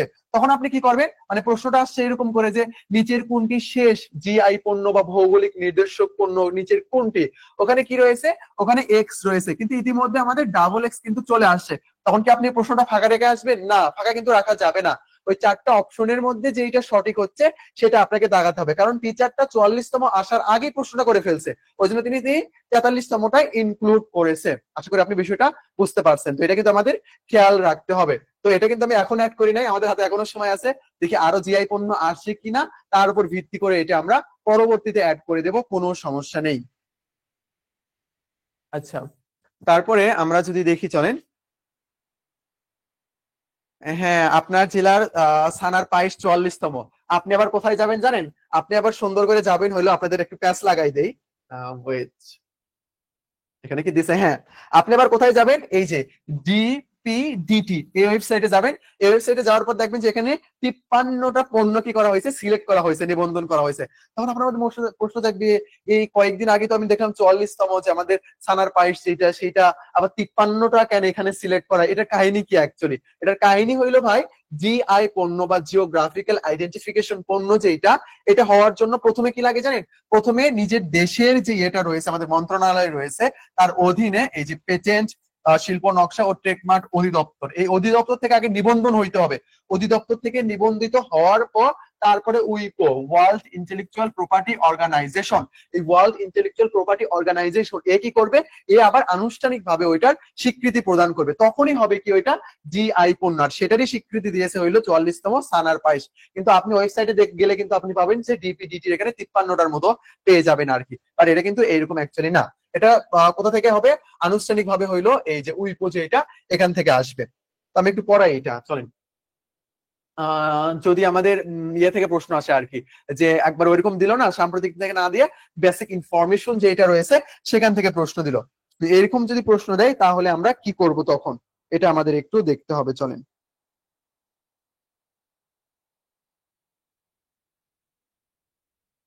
আচ্ছা ইনফরমেশন আমরা একটু দেখে চলেন। জিআই এর পূর্ণরূপ জিওগ্রাফিক্যাল সরি, আমি কি আইডেন্টিফিকেশন বলছি? আচ্ছা যাই হোক আর কি, ইন্ডিকেশন যেটা আর কি আমাদের ইন্ডিকেশন, জিআই এর পণ্যরূপ এখানে দেওয়া আছে সুন্দর করে। তারপর যদি আমি দেখাই এখানে ইন্ডিকেশন মানে হলো আমাদের নির্দেশক, যার বাংলা অর্থ কি, বাংলা অর্থ হলো আমাদের ভৌগোলিক নির্দেশন। তো জিওগ্রাফিক্যাল ইন্ডিকেশন যেটা, আর বাংলা অর্থ কি আমাদের ভৌগোলিক নির্দেশক। জিআই হইলো কি একটা চিহ্ন বা প্রতীক, মানে যে পণ্যটা দেওয়া হবে আর কি, যে পণ্য মনে করেন জিআই ভুক্ত হবে, এই পণ্য দ্বারা কি হবে, ওই এলাকা পরিচিত পাবে, এবং ওই পণ্যটা জাস্ট এই এলাকার জন্যই বিবেচিত হবে। যখন আপনি একটা পণ্যের কথা বলবেন, ওই পণ্য যদি জিআই এর অন্তর্ভুক্ত হয়, এই পণ্য দ্বারা ওই এলাকাকেই বোঝানো হবে, এবং ওই এলাকারই পণ্য হিসেবে ওটা কি করা হবে, স্বীকৃতি লাভ করবে। এটাই হইলো কি আমাদের ভৌগোলিক নির্দেশক বা জিআই, যেটাকে বলা হচ্ছে কি চিহ্ন বা প্রতীক, যেটি নির্দিষ্ট একটি পণ্যের জন্য ব্যবহার করা হয়, যে কোনো একটি নির্দিষ্ট ভৌগোলিক এলাকার পণ্যের পরিচিতি বহন করে, যেটা আমি বললাম, যেটা কি করবে, একটা নির্দিষ্ট একটি পণ্যের নির্দিষ্ট একটি পণ্য কি করবে, ভৌগোলিক এলাকার পরিচিতি বহন করবে। এতে পণ্যটি ওই দেশের বা এলাকার পণ্য হিসেবে খ্যাতি পায়, যে যখন নামটা চলে আসবে তখন কি হবে, সেই এলাকার হিসেবে এটা পরিচিত ভাবে খ্যাতি লাভ করবে আর কি, এটা বলা হচ্ছে এখানে। আচ্ছা তারপরে নিবন্ধন সংস্থা, এটা কে করতেছে, নিবন্ধন সংস্থা হইলো আমাদের উইপো যেটা আমরা বলে থাকি, সরি এরকম করে বলা অ্যাকচুয়ালি উচিত না, WIPO, world intellectual property organization. এটা সদর দপ্তর কোথায়? সদর দপ্তর হইলো জেনেভাতে। আমরা কি শর্টকাট করেছিলাম? আমরা শর্টকাট করেছিলাম হইলো ডাব্লু দিয়ে শুরু, ও দিয়ে শেষ। এগুলো সদর দপ্তর কোথায় হবে? এগুলো সদর দপ্তর হবে হইলো জেনেভাতে। ডাব্লু দিয়ে শুরু, ও দিয়ে শেষ, এমন সংস্থাগুলো সদর দপ্তর কোথায় হয়? জেনেভাতে হয়। WTO, WHO, এরকম যে ইনফরমেশন। আমাদের যে মডেল টেস্ট বইটা আসবে না, ওখানে কিছু কনফিউশন কোশ্চেন এবং টেকনিক্স দেওয়া থাকবে আর কি, এরকম টেকনিক্স কিছু রয়েছে। ওই কয়েকটা টেকনিক্স যদি আপনি ভালোভাবে পড়েন, তাহলে আপনার এই যে সংস্থার সদর দপ্তর নিয়ে আর কোনো টেনশন করতে হবে না। যেমন নারী সংক্রান্ত এগুলো বেশিরভাগ নিউ ইয়র্কে হয়ে থাকে। তারপর আপনার মুদ্রা সংক্রান্ত ওয়ার্ল্ড ব্যাংক, IMF, এগুলো সদর দপ্তর ওয়াশিংটন DC তে হয়ে থাকে। এই এইরকম ইম্পর্টেন্ট যে ইনফরমেশন গুলো আছে আর কি, সেগুলো ওখানে সুন্দর করে আলোচনা করা হয়েছে। আচ্ছা, নিয়ম মেনে এই অধীনে কাজ করতে হয়, এটা এই পর্যন্ত এটার কাহিনী আমাদের শেষ। আমরা একটু নন অ্যালাইন্ড মুভমেন্ট যেটা রয়েছে আমাদের নেম যেটা, এটা আমরা একটু দেখবো। এটার যে সম্মেলনটা হয়েছে আমাদের জানুয়ারি 2024, এটা সম্মেলন হয়েছে। আয়োজন এটা ছিল আমাদের 19তম। স্থান কোথায়? স্থান হইলো উগান্ডা। নাম থেকে নাও আসতে পারে, নাম থেকে নর্মালি প্রশ্ন আসতে পারে যে ন্যামের সদর দপ্তর আছে কি না। না, ন্যামের কোনো সদর দপ্তর নেই, সদর দপ্তর বিহীন। তো এখানে উল্লেখ করে দেওয়া আছে, চলেন আমি একটু দেখি আপনাদের ইনফরমেশন গুলো পড়াই। ন্যামের বর্তমান সদস্য কত? 121। আর সংস্থা থেকে যদি প্রশ্ন আসে, সেটা কিন্তু সাম্প্রতিক থেকে আসবে। সংস্থা থেকে যদি প্রশ্ন আসে, সেটা কিন্তু আমাদের সাম্প্রতিক থেকে আসবে। আর এবার সংস্থার জন্য আলোচিত আমাদের কি কি রয়েছে? নর্মালি আলোচিত সম্মেলন যদি আমরা COP29 সম্মেলনের কথা বলি, তারপরে ব্রিক্স এর কথা বলি, বিমস্টেক এর কথা বলি, বিমস্টেকও কিন্তু আলোচিত। বাট তেমন একটা আলোচিত না, তো এই জন্য আমি এখানে রাখি না, ওই PDF এ রাখবো। জাস্ট একটা ইনফরমেশন থাকবে, ওটা একটু দেখে নেবেন। বিমস্টেক আলোচিত আছে এবার, তারপরে আমাদের ন্যাম আলোচিত আছে, তারপরে আফ্রিকান ইউনিয়ন আলোচিত আছে, ন্যাটো আলোচিত আছে। এই আলোচিত যে সংস্থাগুলো, এগুলো কিন্তু আমাদের অবশ্যই অবশ্যই ভালোভাবে পড়ে নিতে হবে। সর্বশেষ সদস্য দক্ষিণ সুদান, হ্যান ত্যান অনেক কিছু দেওয়া হয়েছে এখানে। তারপরে আফ্রিকান ইউনিয়ন শীর্ষ সম্মেলন যেটা, এটা আমরা দেখি, চলেন। আফ্রিকান ইউনিয়ন শীর্ষ সম্মেলন, আফ্রিকান ইউনিয়ন সম্মেলন যেটা, এটা কোথায় হয়েছে? আদ্দিস আবাবা, ইথিওপিয়াতে হয়েছে। আবাবা ইথিওপিয়া, আদ্দিস আবাবা ইথিওপিয়াতে এটা হয়েছিল। তারপরে আমরা যদি দেখি, এটা হলো 37তম সদস্য দেশ। কয়টা এখানে? সদস্য দেশ হলো 55টি। আর এখানকার নীতিবাক্য কি? নীতিবাক্য হলো ইউনাইটেড অ্যান্ড স্ট্রং আফ্রিকান, আফ্রিকাকে স্ট্রং করার জন্য। কারণ আফ্রিকা অ্যাকচুয়ালি আমাদের বলা যায় যে এটা মধ্যযুগ আমরা বলতে পারি, বা আধুনিক যুগের শুরু। এদিকে সময় আফ্রিকাকে প্রচুর বাজেভাবে ইউজ করা হয়েছে, প্রচুর বাজেভাবে ইউজ করা হয়েছে। এই আফ্রিকার অঞ্চলের লোকজন কিন্তু সব এলাকাতেই ছড়িয়ে ছিটিয়ে আছে। এই যে আমরা যারা কালো আছি না, নিগ্গা যারা আছি, তারা কিন্তু আমরা বেশিরভাগ আফ্রিকান। তো আফ্রিকাতে কি করা হয়েছে? আমেরিকাতে কিন্তু দাস প্রথার সূচনা হয়েছে। এই আফ্রিকান যারা নিগ্রো ছিল, তাদেরকে আমদানি করার মাধ্যমে কিন্তু আমাদের কি হয়েছিল? দাস প্রথাটা শুরু হয়েছিল। আবার এই বাংলাতে যখন আমাদের মুসলিম শাসনামল চলতেছিল, এই যে আমাদের মুসলিম শাসনামল চলতেছিল, সেই সময় কিন্তু প্রচুর দাস নিয়োগ করা হয়েছিল, প্রচুর দাস নিয়োগ করা হয়েছিল। আমরা জানি আমাদের এই সময়কার একটা সময় ছিল যেটাকে আমরা অন্ধকারের যুগ বলে থাকি, আমাদের ডার্ক এজ ছিল। এগুলো কিন্তু এই দাসগুলোর জন্যই হয়েছিল। আশা করি বিষয়টা বুঝতে পারছেন। আচ্ছা, এই যে অলরেডি একজন দিয়ে দিয়েছেন, এই যে জমরকির সন্দেশ, ওই যে দুইটা দেখছেন একসাথে, ওই জন্য ঝামেলা হয়ে গেছে। সো জিআই পণ্যের এই ইনফরমেশনটা বাদ দেন। জিআই পণ্যের নর্মাল যে তথ্যগুলো আছে, জিআই পণ্যরূপটি, জিওগ্রাফিক্যাল ইন্ডিকেশন যেটা, এটা পড়ে নেন। তারপরে কোথা থেকে দেওয়া হয়? উইপো থেকে দেওয়া হয়। পণ্যরূপটি, ওয়ার্ল্ড ইন্টেলেকচুয়াল প্রপার্টি অর্গানাইজেশন, সদর দপ্তর কোথায়? এরকম যে ইনফরমেশন গুলো আছে, এগুলো দিয়ে পড়েন ভালোভাবে।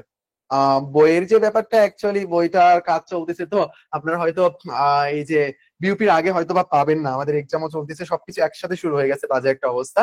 আচ্ছা, যাই হোক, ইম্পর্টেন্ট যে ইনফরমেশন, আমি যে শর্টকাটের কথা বললাম আর কি, কনফিউশন কোশ্চেনের কথা বললাম, ওগুলো আমি কি করবো, আগামীকাল আপনাদের দিয়ে দেবো। আগামীকাল আপনাদের জিকে ম্যারাথন ক্লাস হবে একটা, বাংলাদেশ বিষয়াবলীর উপর। বাংলাদেশ বিষয়াবলী নিয়ে ডিটেলস না, মানে মোটামুটি যেগুলো গুরুত্বপূর্ণ অ্যাকচুয়ালি, সেগুলো আলোচনা করা হবে। ম্যারাথন ক্লাসে আমি ডিটেলস আলোচনা করি মাঝে মধ্যে। তো ওইটাও এরকম থাকবে আমাদের, বাংলায় দেওয়া থাকবে, এর পাশাপাশি আবার আমাদের ইংলিশেও দেওয়া থাকবে। ওটা সুন্দর করে প্র্যাকটিস করবে। ওটা মেইনলি আমরা ব্রিটিশ শাসন আমল যেটা, সেখান থেকেই অ্যাকচুয়ালি শুরু করব। আশা করি বিষয়টা আপনারা বুঝতে পারছেন, বুঝতে পারার কথা। আচ্ছা, তারপরে WEF যেটা, ওয়ার্ল্ড ইকোনমিক ফোরাম যেটা, এটা আমরা একটু দেখবো, চলেন। ওয়ার্ল্ড ইকোনমিক ফোরাম যেটা, এটা আমাদের জন্য একটু গুরুত্বপূর্ণ রয়েছে। আয়োজন কোথায়? আয়োজন হইলো, সরি, আয়োজন কততম? এটা 54তম আয়োজন। সময়কাল হইলো আমাদের জানুয়ারি 2024-এ। স্থান কোথায়? স্থান হইলো সুইজারল্যান্ডে। প্রতিষ্ঠাকাল এটা লাগবে না এতটা। সদর দপ্তর সুইজারল্যান্ড, এটা একটু ভালোভাবে দেখে নেবেন। তারপরে আসিয়ান সম্মেলন, যেটা এটা কিন্তু আমাদের জন্য অনেক বেশি গুরুত্বপূর্ণ, আমাদের ASEAN association of south east Asian nation. আমি একটা কথা বলি আপনাদেরকে, আপনারা যখন এই যে কান্ট্রি কারেন্সি পড়বেন না, তখন কিন্তু সাউথ ইস্ট যেটা আছে এটা ভালোভাবে দেখে নেবেন। তারপরে স্ক্যান্ডিনেভিয়া দেখে নেবেন, নর্ডিক দেখে নেবেন, তারপরে সাউথ আমেরিকা এটা একটু ভালোভাবে দেখে নেবেন, এবং নর্থ আমেরিকার মধ্যে যেটা একটু আলাদা ইনফরমেশন আছে সেগুলো একটু দেখে নেবেন কিন্তু কান্ট্রি কারেন্সির ক্ষেত্রে। আমরা তো প্রথমে আমাদের সাউথ এশিয়াটা তো দেখবোই, তাই না? দক্ষিণ এশিয়া তো আগে জানবোই, দক্ষিণ এশিয়া জানার পরে তো এগুলোতে যাবো আমরা। দক্ষিণ এশিয়া, দক্ষিণ পূর্ব এশিয়া, তারপরে আমাদের দক্ষিণ পূর্ব এশিয়া লিখলাম, তারপরে আমাদের সাউথ আমেরিকা যেটা রয়েছে, আমাদের দক্ষিণ আমেরিকা, এই সম্পর্কে আমাদের জানতে হবে, স্ক্যান্ডিনেভিয়ান সম্পর্কে জানতে হবে, নর্ডিক সম্পর্কে জানতে হবে। এগুলোর কিন্তু অনেক বেশি গুরুত্বপূর্ণ। আর দুই একটা একটু ব্যতিক্রম ইনফরমেশন আছে, এগুলো পড়ে নেবেন, স্লাইডে রয়েছে। আমি আপনাদেরকে বলবো, আপনারা নর্মালি আজকে আমি যে ইনফরমেশন গুলো দিব আর কি সাম্প্রতিক, এটা আপনারা কমপ্লিট করে ফেলেন ভালোভাবে। আর কালকে আমি বাংলাদেশ বিষয়াবলীর উপর যে পিডিএফটা দেবো, একবার ফাইনাল পিডিএফ কারেকশন সহ যাবতীয় যা যা নতুন ইনফরমেশন অ্যাড করা হয়েছে সব দিয়ে দিব। তো এটা একটু ভালোভাবে আপনারা দেখে নেবেন। পিডিএফটা মেইনলি আপনার প্রাচীন থেকে শুরু করে শেষ পর্যন্ত থাকবে, কিন্তু আপনার অ্যাডমিশনের জন্য অ্যাকচুয়ালি আপনি ব্রিটিশ শাসনামল যেটা রয়েছে সেখান থেকে অ্যাকচুয়ালি পড়বেন। আচ্ছা থাক, কালকের ক্লাস কালকে কথা বলবো, আজকে আমি দ্রুত এটা শেষ করে দিই। দ্রুত শেষ করে আপনাদেরকে পিডিএফ দিয়ে দিলে আপনারা পড়াটা শুরু করতে পারবেন এইটা। আচ্ছা, ব্রিক্স সম্মেলন। ব্রিক্স ভাই আপনি একটু এড়িয়ে গেলেন না, ব্রিক্স এর সদস্য কয়টাকে দাঁড়াবো? ভাই ব্রিক্স এর সদস্য কয়টাকে দাঁড়াবে একটু ওয়েট করো আমার কাছে, আমি যদি তোমার একটু দেখাই, ওয়েট, এই যে কারেন্ট অ্যাফেয়ার্স গুলো আমি যদি দেখাই ভাই, আমার কাছে সবগুলো কারেন্ট অ্যাফেয়ার্স রয়েছে, সবগুলো কারেন্ট অ্যাফেয়ার্স রয়েছে। কারেন্ট অ্যাফেয়ার্স এর পাশাপাশি আরো যে ইয়েগুলো আছে না, তথ্য সাময়িকা হ্যান ত্যান সবগুলো রয়েছে। ব্যাপারটা হয়েছে কি, তারা এবং ওয়েবসাইটে ইনফরমেশনটা মানে গোলাই ফেলছে। তারা কোথাও বলতেছে যে 9, কোথাও বলতেছে 10। তারা কখনো সৌদি আরবকে যুক্ত হিসেবে ধরতেছে, কখনো তারা সৌদি আরবকে বাদ দিচ্ছে। আর্জেন্টিনা তো আগে থেকে বাদ, ওইটা বাদ চলে যাবে। তো কখনো তারা ধরতেছে, কখনো ছেড়ে দিচ্ছে। তো এটা একটু ঝামেলা হইতে পারে। তো তোমার কাজটা এখন কি হবে? তোমার কাজ এখন হলো ব্রিক্স সম্মেলন কততম হয়েছে, কোথায় হয়েছে, এবং সময়কালটা। এই যে আমাদের রাশিয়াতে হয়েছে, এটা একটু ভালোভাবে দেখে নেবা। দেখে নেওয়ার পর ব্রিক্স এর মধ্যে কয়টা দেশ রয়েছে, মানে ব্রিক্স এর পূর্ণরূপ করতে গেলে তুমি দেশগুলো পাবা, কয়টি দেশ রয়েছে এটা দেখে নিবা। আর ব্রিক্স সম্পর্কে একটু ইতিহাস দেখে নিবা। তারপর আরেকটা ইনফরমেশন এখান থেকে পরীক্ষা আসে যে ব্রিক্স ব্যাংক, ব্রিক্স ব্যাংকের সদর দপ্তর কোথায়? ব্রিক্স ব্যাংকের সদর দপ্তর হইলো সাংহাই, চীনে। আর ব্রিক্স এর কিন্তু কোনো সদর দপ্তর নাই, এটা হলো একটা জোট। ব্রিক্স কি? ব্রিক্স হইলো একটা জোট। আর সদর দপ্তরটা কোথায়? সদর দপ্তরটা সরি, ব্রিক্স ব্যাংকের সদর দপ্তর কোথায় সেটা হলো সাংহাই। যদি কখনো প্রশ্ন আসে যে ব্রিক্স এর সদর দপ্তর কোথায়, এখন যদি অপশনে এটা থাকে যে সাংহাই, কিন্তু অপশনে নাই যে কোনোটি সঠিক নয়, এটা যদি না থাকে তখন তোমরা সাংহাইকে দাগাবা। যদি সাংহাইও থাকে আবার ঘতে দেওয়া থাকে যে কোনোটি সঠিক নয়, তখন কিন্তু অবশ্যই দাগাবা যে কোনোটি সঠিক নয়, কারণ ব্রিক্স এটা একটা জোট, এটা সদর দপ্তর হতে পারে না। ব্রিক্স ব্যাংকের যে সদর দপ্তর সেটা হইলো সাংহাই, চীনে। আশা করি বিষয়টা বুঝতে পারছো।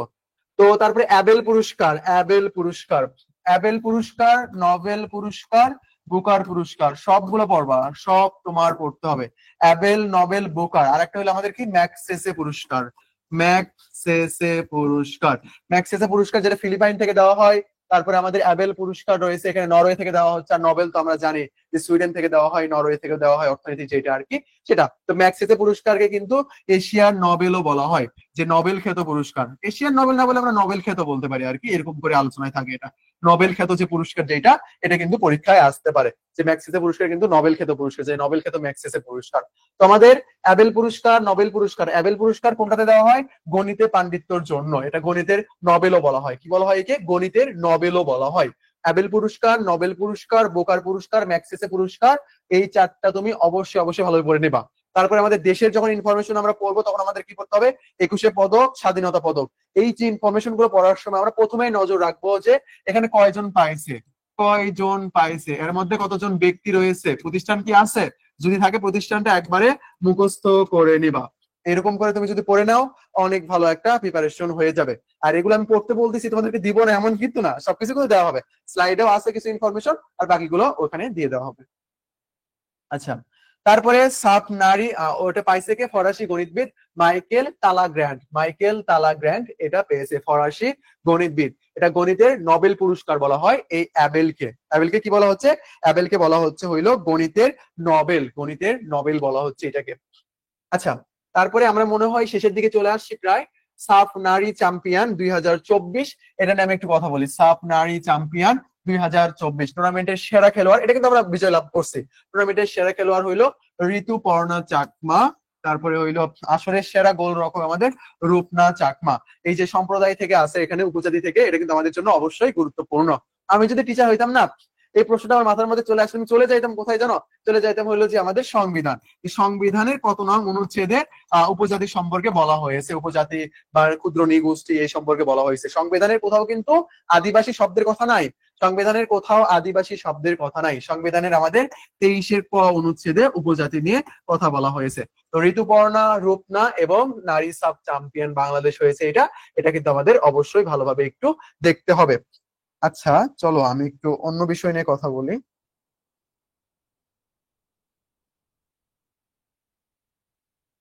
আচ্ছা, আচ্ছা সেটা হইলো যে আমি যদি তোমাদেরকে একটু দেখাই, এটা সবার জন্যই কাজে লাগবে আর কি। এই যে অক্সিজেন ব্যাচ যেটা, এটা কিন্তু আমাদের জন্য অনেক বেশি গুরুত্বপূর্ণ। তো তোমরা যারা ব্যাচের আছো তোমরা একটু নতুন ইনফরমেশন জানো এখান থেকে, আর যারা আমাদের ইউটিউব থেকে দেখতেছো তাদের জন্য বলতেছি, দেখো মাত্র 490 টাকায় তোমরা এই কোর্সটা নিয়ে নিতে পারো। এখানে কি কি পাবা তোমরা? 2500 এমসিকিউ পাবা। আমরা তোমাদেরকে বলছিলাম যে 2500 এমসিকিউ দেবো। আমরা আবার কি রেডি করতেছি জানো? আমরা আবার কোশ্চিন ব্যাংক থেকে যে এমসিকিউ গুলো আছে এগুলো আমরা আবার রেডি করতেছি।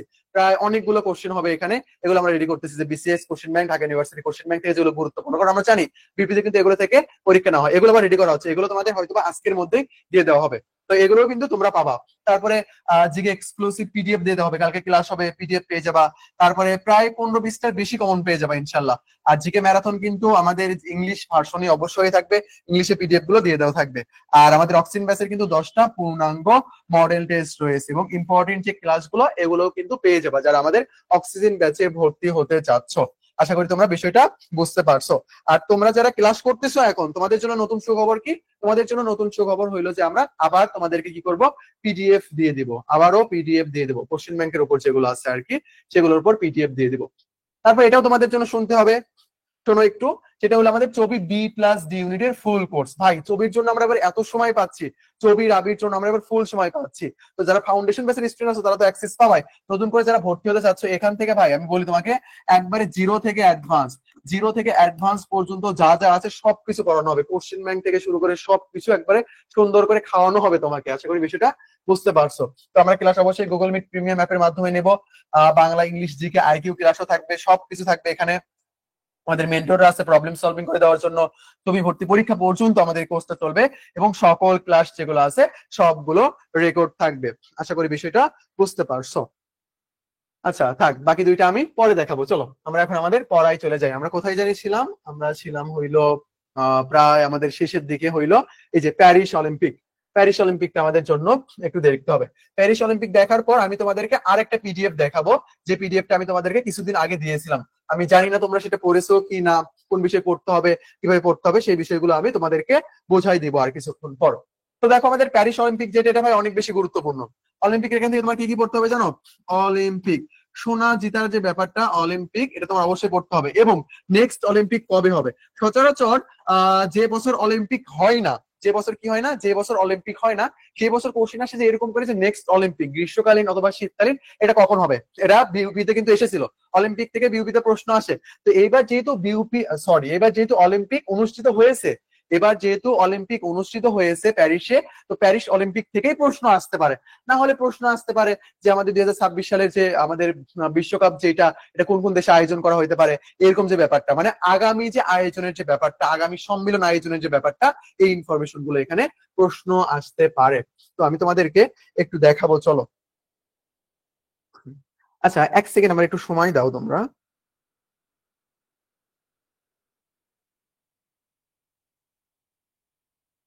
আচ্ছা আমাকে সময় দিছো তোমরা, থ্যাংক ইউ। এটা একটু উলটপালট হয়েছে তো, মানে এটা তোমাকে কারেকশন করে দিয়ে হবে, কোনো সমস্যা নেই। তো দেখো উদ্বোধন এখানে 26 জুলাই, এটা কি গ্রীষ্মকালীন অলিম্পিক, ভাই মাথা ঠান্ডা রাখবা। গ্রীষ্মকালীন অলিম্পিক, শীতকালীন অলিম্পিক, মাথা সুন্দর করে ঠান্ডা রাখবা। আমি বলবো যে তোমার কাছে বই আছে, বই অলিম্পিক সম্পর্কে ইনফরমেশন দেওয়া আছে, আমাদের পিডিএফ এও থাকবে।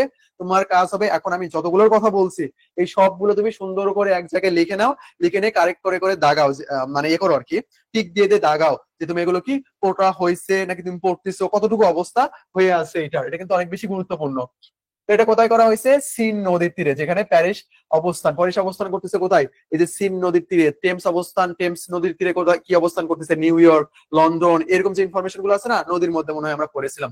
আমার সঠিক মনে নাই টেমস এরটা কোথায়। আচ্ছা তোমরা এটা দেখে নিও, আমার নদীর স্লাইডে দেওয়া আছে এটা। তারপর 2024 সালে অলিম্পিকের আমাদের কততম আসর বসছে? এটা 33তম আসর বসেছে। কোথায় এটা? ফ্রান্সে বসেছে, ফ্রান্সে বসেছে এটা। স্লোগান কি ছিল? স্লোগান ছিল games wide open, games wide open. এখান থেকে স্লোগান থেকে প্রশ্ন আসতে পারে, উদ্বোধন থেকে তেমন একটা আসবে না, তুমি দেখে নেবা জাস্ট। এবং এটা কততম? 33তম, এটা গ্রীষ্মকালীন অলিম্পিক। 33তম এটা গ্রীষ্মকালীন অলিম্পিক। এই দুটো তোমার জন্য অনেক বেশি গুরুত্বপূর্ণ। অ্যাথলেট কতজন ছিল এটা দেখতে হবে না, জাস্ট এক নজরে পড়ে যাবে। অংশগ্রহণকারী দেশ 206। সময়কালটা পড়তে হবে, এটা 26 জুলাই থেকে 11 আগস্ট পর্যন্ত এটার সময়কাল। 26 জুলাই থেকে 11 আগস্ট পর্যন্ত সময়কাল। প্রথম স্বর্ণপদক লাভ করে হইল চীন, প্রথম স্বর্ণপদক লাভ করে কাজাকস্তান। আচ্ছা এটা একটু ঝামেলা করে ফেলছে ওইটার জন্য আর কি। আচ্ছা আমি ইয়েতে কারেকশন করে দিব। আচ্ছা পাকিস্তান, এটা আমাদের পড়া লাগবে না। দ্রুততম মানব, এটা আমাদের পড়তে হবে। দ্রুততম মানব, দ্রুততম মানবী, এই দুইটাই আমাদের অবশ্যই অবশ্যই গুরুত্বপূর্ণ। আর এই ডক্টর মোহাম্মদ ইউনুস কিন্তু প্যারিস অলিম্পিকেও তার 3-0 যে তত্ত্বটা দেওয়া আছে, এটা কিন্তু তিনি প্রকাশ করেছিল। তার 3-0 তত্ত্বের মূল বিষয় ছিল কি? আমাদের দারিদ্র, বেকার, কার্বন নিঃসরণ কি করা? শূন্যতে নামিয়ে নিয়ে আসা। আমাদের জিরো পভার্টি, জিরো আনএমপ্লয়মেন্ট, তারপরে আমাদের নেট কার্বন যেটা নিঃসরণ যেটা করা হবে, সেটাও কি করা হবে? জিরোতে নিয়ে আসা, এটার কথা তিনি বলেছিল। আর প্রথম যে অলিম্পিক যে খেলার যেটা সূচনা হয়েছিল কোথায়? প্রথম অলিম্পিক খেলার কিন্তু সূচনা হয়েছিল গ্রিসে। আমরা যখন পড়েছিলাম ওয়ার্ল্ড সিভিলাইজেশন পড়েছিলাম, যখন আমরা গ্রিক সিভিলাইজেশন যেটা পড়ছিলাম, তখন কিন্তু আমরা দেখেছিলাম এটা। আচ্ছা আশা করি বিষয়টা তোমরা বুঝতে পারছো। তো কোপা আমেরিকা আমরা একটু দেখি চলো। কোপা আমেরিকা 2024 আমাদের দেখতে হবে। খেলাধুলা থেকে প্রশ্ন আসবেই, খেলাধুলা থেকে প্রশ্ন আসবে। হয় এবার বিশ্বকাপ, কোপা আমেরিকা, না হয় নারী সাপ আমাদের। আচ্ছা আমি একটু লিখে দিই তোমাদেরকে। নারী সাপ, নারী সাপ যেটা এখান থেকে আসবে, না হলে এই যে কোপা থেকে আসতে পারে, না হলে আমাদের বিশ্বকাপ, বিশ্বকাপ থেকে আসবে, না হলে কই থেকে আসবে? আমাদের অলিম্পিক থেকে আসবে, অলিম্পিক থেকে আসবে। ক্রিকেটের যেটা, এটা এক প্রকার অতীত বলতেছি আমি, স্লাইডে রাখছি বাট এখানে রাখি নাই। ওই জুন পর্ব যেটা তোমাদেরকে দিয়েছিলাম না, জুন পর্ব যেটা, ওখানে ছিল ইনফরমেশন গুলো আর কি। তো ওখান থেকে তুমি এটা ইজিলি দেখে নিতে পারবা। তো নারী সাপ, কোপা, বিশ্বকাপ, অলিম্পিক, এই তিনটা থেকে ইনফরমেশন কিন্তু আসবে, অনেক গুরুত্বপূর্ণ। দেখো ভাই, আমি তোমাকে বলি সাম্প্রতিক অনেক কিছু রয়েছে, পড়তে পড়তে তোমার মাথা নষ্ট হয়ে যাবে, অনেক ইনফরমেশন রয়েছে। আমি নিজেও পড়ি সাম্প্রতিক, অনেক অনেক ইনফরমেশন রয়েছে এখানে। তো এত কিছু তো আমাদের অ্যাডমিশনের জন্য প্রয়োজন না, এত কিছু আমাদের অ্যাডমিশনের জন্য প্রয়োজন না। তো আমি যেগুলো তোমাদেরকে দিচ্ছি এগুলো অবশ্যই ভালোভাবে পড়বা। তোমার কাছে যে বইগুলো আছে, আমি যেগুলো পড়ার কথা বললাম, সেগুলো বই থেকে ভালোভাবে পড়বা। আমার পিডিএফটা রিডিং দিবা, তাহলে ইনশাল্লাহ অনেক ভালো একটা প্রিপারেশন হয়ে যাবে। তো আমরা এবার লক্ষ্য রাখছি অ্যাকচুয়ালি যে তিনটার মধ্যে যেন তিনটা প্রশ্নই কমন থাকে। সাম্প্রতিক থেকে সচরাচর তিনটা বা দুইটা এরকম প্রশ্ন হয়ে থাকে আর কি। তো এগুলো থাকে যেন কমন আসে, এটাই আমাদের লক্ষ্য। এই জন্য অ্যাকচুয়ালি আমরা এবার এত খাটাখাটনি করতেছি, যে পর্ব পর্ব অনুযায়ী তোমাদেরকে দেখাচ্ছি সবকিছু অ্যাকচুয়ালি। তারপরে আমরা দেখি চলো, আমরা অ্যাকচুয়ালি সবকিছু জানাই দেবো। জিএসটির জন্য কি কি লাগবে আর কি। আমরা যদি এবার দেখি যে জিএসটির জন্য আমাদের যে ব্যাপারটা হয়েছে, সেটা কি? সেটা হইলো যে জিএসটি তে নর্মাল জিকেটাই বেশি আসছে। তো আমরা সবকিছু জানাই দেবো, সবকিছু আমরা পড়াইছি, তো কোনো সমস্যা নেই। আচ্ছা মেহেনাজ আপু, আপনি আমাকে ইনবক্স করেন আর কি, কোথা থেকে প্রশ্নটা করছেন আর কি, ইনফরমেশন অনুযায়ী দেখতে হবে। আচ্ছা তারপরে আমাদের কোপা আমেরিকা 2024 আয়োজক দেশ ছিল। কোপা আমেরিকার 48তম আসরের আয়োজক রাষ্ট্র আমাদের যুক্তরাষ্ট্র। চ্যাম্পিয়ন আর্জেন্টিনা, আর্জেন্টিনা চ্যাম্পিয়ন হয়েছে এটা। তারপরে রানার্স আপ হইলো কলম্বিয়া, কলম্বিয়া রানার্স আপ। তারপরে কোপায় চ্যাম্পিয়ন হয়েছিল আর্জেন্টিনা। ভাই গত বছর, সরি গত বছর না, 2022 সালের যে 22তম বিশ্বকাপ যেটা হয়েছিল, ইউনিভার্সিটি স্টুডেন্ট যারা ছিল, যারা পাইছে, ভাই এত মজা করছে ওইটাতে, মানে অন্যরকম একটা ব্যাপার। তার মানে এই না যে আপনি ইউনিভার্সিটিতে এসে এগুলো মজা করবেন, আপনি পড়াশোনা করবেন, সমস্যা নেই। আচ্ছা আমি একটু দেখা চলেন। ফিফা বিশ্বকাপ ফুটবল, এটা আমাদের কত সালে? ফিফা বিশ্বকাপ ফুটবল 2026, ফিফা বিশ্বকাপ ফুটবল 2026। এটার আয়োজক দেশ কে? আয়োজক দেশ হলো যুক্তরাষ্ট্র, কানাডা, মেক্সিকো। ভাই এই প্রশ্নটা কিন্তু অনেক বেশি গুরুত্বপূর্ণ। যুক্তরাষ্ট্র, কানাডা, মেক্সিকো, যুক্তরাষ্ট্র, কানাডা, মেক্সিকো, এগুলো কি? এগুলো হইলো ফিফা বিশ্বকাপ ফুটবল 2026 এর আয়োজক দেশ, আয়োজক দেশ বলা হচ্ছে। তো প্রশ্ন অ্যাকচুয়ালি আসতে পারে নর্মালি যে ফিফা বিশ্বকাপ ফুটবল আয়োজকের দেশ নিচের কোনটি? এই তিনটার মধ্যে যে কোনো একটা অপশনে দেওয়া থাকবে, না হয় তিনটাই দেওয়া থাকবে, সাথে বলা হবে কি জানো?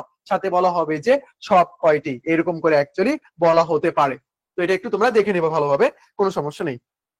আর আগামী যে খেলাধুলার কথা বলা হচ্ছে না, এটা কিন্তু আগামীর মধ্যে পড়ে যাচ্ছে, মানে ফিউচারে যে ইনফরমেশন সেটার মধ্যে কিন্তু পড়ে যাচ্ছে। তো আগামী আরো যে ইনফরমেশন গুলো আছে, যে আগামী অলিম্পিক, এততম অলিম্পিক বা ক্রিকেট বিশ্বকাপ বা অন্যান্য যে খেলাধুলা যেগুলো আছে আর কি, এগুলো কত সালে হবে এটাও কিন্তু আমাদেরকে অবশ্যই ভালোভাবে দেখতে হবে। আশা করি তুমি বিষয়টা বুঝতে পারছো। তো অংশগ্রহণকারী দেশ হবে 48টা, ভেন্যু 12টা, ফাইনাল ম্যাচ হবে কোথায়, মেট লাইফ স্টেডিয়াম, নিউ ইয়র্ক, মোট ম্যাচ 80টি, এগুলো উল্লেখ করে দেওয়া আছে। যুক্তরাষ্ট্র 60, কানাডা 10, মেক্সিকো 10, এরকম হবে আর কি। তারপর ন্যাটোর শীর্ষ সম্মেলন, এটা আমাদের অবশ্যই পড়তে হবে। ন্যাটো কিন্তু একটি কি, ন্যাটো হইলো একটি সামরিক জোট। ন্যাটো হইলো কি ভাই, ন্যাটো হইলো একটি সামরিক জোট। ন্যাটো একটি সামরিক জোট। এই জোটগুলো অ্যাকচুয়ালি গঠিত হয়েছে আমাদের কিসের মধ্য দিয়ে, এই জোটগুলো অ্যাকচুয়ালি গঠিত হয়েছে আমাদের, যদিও আমাদের যেটা কথা বলতেছি আমি অ্যাকচুয়ালি স্নায়ু যুদ্ধ যেটা আমাদের কোল্ড ওয়ার, এটা অনেক পরের কাহিনী হইলেও অনেক আগে থেকে এই বিষয়গুলো আমাদের শুরু হয়ে যায়, কিন্তু এগুলোর প্রেক্ষাপট হিসেবে কিন্তু ন্যাটো, তারপরে ওয়ার্স, এগুলো কিন্তু গঠিত হয়েছিল। আচ্ছা, নর্থ আটলান্টিক ট্রিটি অর্গানাইজেশন, এটা সদর দপ্তর কোথায়, ব্রাসেলসে। তারপর ইউরোপীয় ইউনিয়ন, এটারও সদর দপ্তর কিন্তু ব্রাসেলসে। আচ্ছা, এখান থেকে একটু ইনফরমেশন আমাদের দেখতে হবে, চলো ইনফরমেশন আমরা একটু দেখবো। যে ন্যাটোভুক্ত মুসলিম রাষ্ট্র, ন্যাটোভুক্ত মুসলিম রাষ্ট্র কোনটা, ন্যাটোভুক্ত মুসলিম রাষ্ট্র হইলো আমাদের এই যে তুরস্ক ও আলবেনিয়া, ইউরোপ, আর এটা হলো এশিয়া আমাদের। ন্যাটোভুক্ত মুসলিম রাষ্ট্র কি আমাদের, তুরস্ক ও আলবেনিয়া। তো দেখো এরকম টাইপের যে ইনফরমেশন গুলো আছে না, তুমি যখন কমনওয়েলথ পড়বা, কমনওয়েলথ কমনওয়েলথ অফ নেশনস, এটা এই কমনওয়েলথ অফ নেশনস অ্যাকচুয়ালি কাদেরকে ইনক্লুড করা হয়েছে বা তাদের নীতিবাক্য এরকম যে বা উদ্দেশ্য ছিল এরকম যে যারা ব্রিটিশ কলোনির মধ্যে অন্তর্ভুক্ত ছিল তাদেরকে ইনক্লুড করা হয়েছে। বাট ওখানে পড়তে যে তুমি কয়েকটা দেশ দেখবা যারা ব্রিটিশ কলোনি ছিল না, এগুলো কিন্তু অবশ্যই পড়তে হবে তোমাকে, তাই না? তো ব্রিটিশ কলোনি যারা ছিল না তবুও তারা কমনওয়েলথের সদস্য দেশ। আবার কি পড়তে হবে তোমার, ব্রিটিশ কলোনির মধ্যে থেকেও কমনওয়েলথের সদস্য হয় না, যেমন মধ্যপ্রাচ্যের দেশগুলো, তারপরে আমেরিকা, এরকম ইনফরমেশন গুলো পড়তে হবে। অর্থাৎ সংস্থা বা যেইটাই পড়ো না কেন, সেখানে একটু ব্যতিক্রম টাইপ ইনফরমেশনটা ভালোভাবে দেখে নেবা। তুমি একবার আলাদা নোট করে নেবা, তুমি চাইলে আলাদা একটা খাতায় তুমি তৈরি করতে পারো যে ব্যতিক্রম বা কনফিউশন, একটার সাথে আরেকটা মিল রয়েছে কিছুটা, এরকম যে ইনফরমেশন গুলো এগুলো তুমি আলাদা করে নেবা। যেমন আমি যদি বলি যে অলিভ টার্টল, তারপরে অলিভ পর্বত, এই যে ইনফরমেশন, অলিভ টার্টল কি, আমাদের অলিভ টার্টল মানে কি, কচ্ছপ না? আমাদের যে জলপাই রঙের কচ্ছপ, এটা কোথায় পাওয়া যায়, আমাদের সেন্ট মার্টিনে পাওয়া যায়। তারপর আমি যদি অলিভ পর্বতের কথা বলি, যেটা জেরুজালেমের। এরকম করে কিন্তু ইনফরমেশন গুলো কিন্তু চলে আসে, তুমি বুঝতে পারবে না, ভুল হয়ে যাবে। তারপর হিমালয়ের কন্যা দেশ হিসেবে আমাদের নেপাল, জেলা হিসেবে আমাদের কে পঞ্চগড়, এই টাইপ যে ইনফরমেশন গুলো আছে না, সেগুলো তুমি চাইলে আলাদা একটা নোট করে নিতে পারো। আর কনফিউশনের উপর আমি পিডিএফটা তোমাদেরকে দিয়ে দিব। আর এটার বর্তমান সদস্যকে, বর্তমান সদস্য হইলো আমাদের 32টা, বর্তমান সদস্য সর্বশেষ আমাদের সুইডেন। যোগ দিতে চাচ্ছে কে, ইউক্রেন। তারা কিন্তু ইউক্রেনকে যোগ দেওয়ার জন্য বা নেওয়ার জন্য কার্যক্রম গুলো পরিচালনা করতেছে। আপনার মনে প্রশ্ন আসতে পারে যে ভাই ইউক্রেন যোগদান করবে, রাশিয়া কেন এত বাধা প্রদান করতেছে, ভাই রাশিয়ার কারণ কি ভাই, এই যে ইউক্রেন যদি কার মধ্যে চলে যায়, ইউক্রেন যদি ন্যাটোর মধ্যে চলে যায়, নর্থ আটলান্টিক ট্রিটি অর্গানাইজেশনের মধ্যে চলে যায়, তাহলে ইউরোপীয় দেশ এবং আমেরিকান যে দেশগুলো আছে ওখানে, তারা কি করবে জানো, তারা এই যে কৃষ্ণ সাগর যেটা রয়েছে, এই কৃষ্ণ সাগরে আধিপত্য বিস্তার করবে। আর কৃষ্ণ সাগরে আধিপত্য বিস্তার করলে রাশিয়ার কি হবে, রাশিয়া অর্থনৈতিক এবং সামাজিক বা ভৌগোলিক সকল দিক থেকে সংকটের মধ্যে পড়ে যাবে। এই জন্য অ্যাকচুয়ালি রাশিয়া চাচ্ছে না যে সে কি করবে, ইউক্রেন ন্যাটোতে যোগদান করবে, বাট ইউক্রেন চাচ্ছে যে সে কি করবে, ন্যাটোতে যোগদান করবে, ইউক্রেনের রাজধানী কিয়েভ। তো এই যে ব্যাপারটা আর কি। তো আমাদের কিন্তু রাশিয়া, ইউক্রেন, এই সম্পর্কে যে ইনফরমেশন গুলো এগুলো পড়তে হবে। তো রাশিয়া ইউক্রেন সম্পর্কে পড়বো আমরা, তারপরে রাফা ক্রসিং সম্পর্কে পড়বো আমরা, মোসাদ সম্পর্কে পড়বো, তারপরে আমাদের পিএলও, প্যালেস্টাইন লিবারেশন অর্গানাইজেশন সম্পর্কে আমরা পড়বো। তারপর আমাদের বেলফোর ঘোষণা সম্পর্কে পড়তে হবে, বেলফোর ঘোষণা সম্পর্কে আমাদের পড়তে হবে। এগুলো কিন্তু অনেক বেশি গুরুত্বপূর্ণ। আমি তোমাদের যখন আন্তর্জাতিক পড়াবো অ্যাকচুয়ালি, তখন এই যে বিষয়গুলো আসবে, এটা না আসবে না, বাট প্যালেস্টাইনের যে ব্যাপারগুলো আসবে এগুলো আমি আলোচনা করে দিব। আর নর্মালি গত বছর রাফা ক্রসিং থেকে প্রশ্ন আসছিল একটা, এই একটাই প্রশ্ন আসছিল আর কি ইয়ে থেকে। আর আল আকসা ফ্লাড যেটা, এই দুইটা অ্যাকচুয়ালি গুরুত্বপূর্ণ, আল আকসা ফ্লাড আর তাদের যে অপারেশন যেটা, সেটা রাফা ক্রসিং। আর আক্রমণ তো ভাই একের পর এক, এই তারিখে ওই তারিখে আক্রমণ করতেছে, তো আক্রমণের ডেটটা অ্যাকচুয়ালি গুরুত্বপূর্ণ না, তুমি রিডিং দেবা, পিডিএফ এ দেওয়া থাকবে, তুমি কি করো, একটু রিডিং দেওয়া যে আচ্ছা এটা এই ঘটনা, এটা এই ঘটনা, এটা এই ঘটনা, এইরকম করে আর কি। ন্যাটো হইলো একটা সামরিক জোট, নর্থ আটলান্টিক ট্রিটি অর্গানাইজেশন। সামরিক জোট, জোট বিভিন্ন ধরনের হতে পারে, জোট কি হতে পারে, বিভিন্ন ধরনের হতে পারে। এখন আমার মনে করেন না ভাই এই জোটের আবার সদর দপ্তর কিসের জন্য, ভাই এই জোটের সদর দপ্তর লাগবে, এই জন্য এটা করা হয়েছে, আর ওটা তেমন একটা সদর দপ্তরের প্রয়োজন নাই। এই যে জোট যেটা, নর্থ আটলান্টিক ট্রিটি অর্গানাইজেশন, এটা একটা কি আমাদের, এটা হলো একটা সামরিক জোট, বা এটাকে আমরা কি বলে থাকি, অনেক জায়গায় সামরিক জোট বলা হয়, বাট আমরা কি বলবো, এটা হলো আমাদের একটা সামরিক সংস্থা, সামরিক সংস্থা। এই সংস্থার মটো কি বা নীতি কি? সংস্থার নীতি হইলো এই যে আমাদের ন্যাটোভুক্ত যে দেশগুলো, এই দেশে যদি কোনো অন্য একটা বাইরের দেশ আক্রমণ করে, আমরা প্রতিবেশী দেশ কি করব, তার পক্ষ নিয়ে যে দেশ আক্রমণ করেছে তার বিরুদ্ধে যুদ্ধ ঘোষণা করব। এটাই কি, এটাই হইলো আমাদের ন্যাটোর মূল কথা। জোট বিভিন্ন ধরনের হতে পারে, জোট অর্থনৈতিক হতে পারে, জোট আমাদের সামাজিক হতে পারে, জোট ভৌগোলিক হতে পারে, জোট সামরিক হতে পারে। সবচেয়ে ভয়ঙ্কর জোট হইলো পৃথিবীতে সামরিক জোট। এই প্রথম বিশ্বযুদ্ধ, দ্বিতীয় বিশ্বযুদ্ধ সবগুলো ঘটার পেছনে কিন্তু সামরিক জোট অনেক বেশি কাজ করেছে। আর আমি বলে থাকি নর্মালি আমার ভাষায় যে প্রথম বিশ্বযুদ্ধ দ্বিতীয় বিশ্বযুদ্ধ হওয়ার পেছনে কারণ কি? কারণ ছিল হইলো ভয়, ক্ষোভ, তারপরে চাউভিনিজম, মানে আমাদের উগ্র জাতীয়তাবাদ, এই ব্যাপারগুলোই ছিল অ্যাকচুয়ালি। তো আমি ওইদিকে পড়াবো, তোমাদের সমস্যা নেই। আচ্ছা, আমি একটু সাম্প্রতিকের বিষয়গুলো ক্লিয়ার করে দিই তোমাদেরকে, টাইম ওয়েস্ট না করি। তো দেখো, জাতীয় বাজেট যেটা, এটা আমি তোমাদেরকে পড়াই। আমি আবারও রিপিট করতেছি, পিডিএফ কিন্তু দুইটা। পিডিএফ কোনটা? পিডিএফ কয়টি? পিডিএফ হইলো আমাদের দুইটি, দুইটাই কিন্তু পড়তে হবে ভাই, দুইটাই কিন্তু পড়তে হবে। এখানে আলোচিত বিষয় ইনক্লুড করা হয়েছে। আর এই পিডিএফ এ আরেকটা পিডিএফ এ কি থাকবে, জুলাই থেকে ডিসেম্বর পর্যন্ত ঘটনা পর্যায়ক্রমিক ভাবে থাকবে। তুমি একটু 1 ঘন্টা সময় নিবা সাম্প্রতিক পড়ার জন্য, ফোন থেকে সুন্দর করে তুমি এই বিষয়গুলো একটু দেখে নিবা, আশা করি তাহলেই হয়ে যাবে। ন্যাটোভুক্ত দুই দেশের মধ্যে হইলে তখন তারা কি করবে, তারা সমঝোতা করবে। সমঝোতা করে সেটা কি করবে, ওটা সামলানোর চেষ্টা করবে। সরাসরি তারা ওইরকম করে যুদ্ধ তেমন একটা করে না, হইলেও তারা সমঝোতা করে, নিজেদের মধ্যে আলোচনা করে যে কি করা যায় এই সম্পর্কে। বেশিরভাগ ক্ষেত্রে সমঝোতা করবে। আচ্ছা, এটা আমি একটু দেখাই চলো। জাতীয় বাজেট, জাতীয় বাজেটের এখানে আমার পড়ানোর কিছুই নাই, সবকিছু তোমার ইনফরমেশন পড়তে হবে। তো জাতীয় বাজেট ঘোষণা, জাতীয় বাজেট পাস, জাতীয় বাজেট কার্যকর, ইনফরমেশন এটা সচরাচর দেওয়াই থাকে, এরকম থেকে যায়। বাট আমাদের মুদ্রাস্ফীতির লক্ষ্য, জিডিপি তে অবদান, এরকম ইনফরমেশন, আমাদের বাজেটের প্রধান অংশটা কোন খাতে যাচ্ছে, এটাই যে ইনফরমেশন গুলো আছে না, এটা পড়বা, এটা তুমি পড়বা। তো আমাদের লক্ষ্যমাত্রা, লক্ষ্যমাত্রা, লক্ষ্যমাত্রাটা কি করতে হবে আমাদের, ভালোভাবে করে নিতে হবে। এটা যে কোনো কিছু লক্ষ্যমাত্রা থাকবে, বাজেটের অংশগুলো কোথায় বেশি যাচ্ছে, বেশি খরচ হচ্ছে, বেশি খরচের যে ব্যাপারটা, এটা একটু পড়তে হবে। বাজেট অনুযায়ী বিভিন্ন পার্সেন্টেজ দেয়, তুমি চাইলে একটু মোট জিডিপি, তারপরে মোট বাজেট কত টাকা, এই ইনফরমেশন গুলো একটু দেখে নিতে পারো। আচ্ছা, আমি তোমাদের একটু দেখাই। এখানে লেখা আছে একটা ইনফরমেশন যে 53তম, আর একটা জায়গায় লেখা আছে হলো অন্তর্বর্তীকালীন 54তম। তো তোমরা কি জানো যে অন্তর্বর্তীকালীন মানেটা অ্যাকচুয়ালি কি? অন্তর্বর্তীকালীন মানে কি, এটা আমাদের জানতে হবে। তো তোমাদেরকে আমি বলছিলাম, তত্ত্বাবধায়ক সরকার, অন্তর্বর্তীকালীন সরকার, দুইটা সম্পর্কেই পড়বা।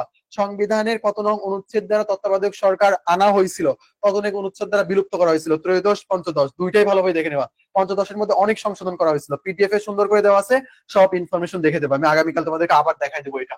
তো অন্তর্বর্তীকালীন বলতে বোঝানো হয় এইটার মধ্যে এইটা, মানে কোন একটা ঘটনার মধ্যে আর একটা ঘটনা। অন্তর্বর্তীকালীন সরকার কি, এই সময় কোন সরকার থাকার কথা ছিল, আওয়ামী লীগ সরকার থাকার কথা ছিল, সেই জায়গায় কোন সরকার রয়েছে আমাদের এখন, অন্তর্বর্তীকালীন সরকার রয়েছে, ডক্টর ইউনূসের সরকার রয়েছে, আমাদের ইউনূস সরকার এটা বলা হয়।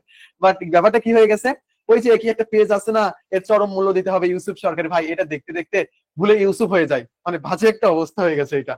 আচ্ছা, অন্তর্বর্তীকালীন বলতে অ্যাকচুয়ালি কি বোঝানো হয়, অন্তর্বর্তীকালীন বোঝানো হয় যে কোনো একটা ঘটনার মধ্যে আর একটা ঘটনা যেটা, সেটাকে অন্তর্বর্তীকালীন বলা হচ্ছে। অন্তর মানে ভিতরে, বর্তীকালীন মানে সেই সময়ের ভিতরে একটা ঘটনা। আশা করি বিষয়টা বুঝতে পারছো। তো 53তম বাজেট, ব্যাপারটা কি হয়েছে, একটা বাজেটের মধ্যে আর একটা বাজেট ঘোষণা করা হয়েছিল। প্রথমে নর্মালি একটা বাজেট ঘোষণা করা হয়েছিল, তারপরে কি করা হয়েছিল, আর একটা বাজেট ঘোষণা করা হয়েছিল। এই জন্য ওইটাকে ধরা হচ্ছে কি আমাদের অন্তর্বর্তীকালীন। প্রথম যেটা আমাদের ধরা দেওয়া হয়েছিল, পরে আনুষ্ঠানিকভাবে আর একটা বাজেট ঘোষণা করা হয়েছিল। তুমি অ্যাকচুয়ালি ইনফরমেশনটা বিভিন্ন জায়গায় পাবা না। এটা 96 97 এর দিকে হবে যতটা সম্ভব, আমি আমার মনে আছে 96 97 এই সময় সরকার নিয়ে ঝামেলা হয়েছিল আর কি। প্রথম অন্তর্বর্তীকালীন একটা বাজেট দেওয়া হয়েছিল, পরে কি করা হয়, পূর্ণাঙ্গ আর একটা বাজেট দিয়ে দেওয়া হয়, এরকম কাহিনী ঘটেছিল আর কি। তো এটা আমি স্লাইডে অ্যাড করার চেষ্টা করবো অ্যাকচুয়ালি। আচ্ছা ঠিক আছে, আমি অ্যাড করে দেবো, কোনো সমস্যা নেই। তো অন্তর্বর্তীকালীন বাজেট বলতে অ্যাকচুয়ালি এটাকে বোঝানো হচ্ছে, কত সালে এটা কখনোই আসবে না।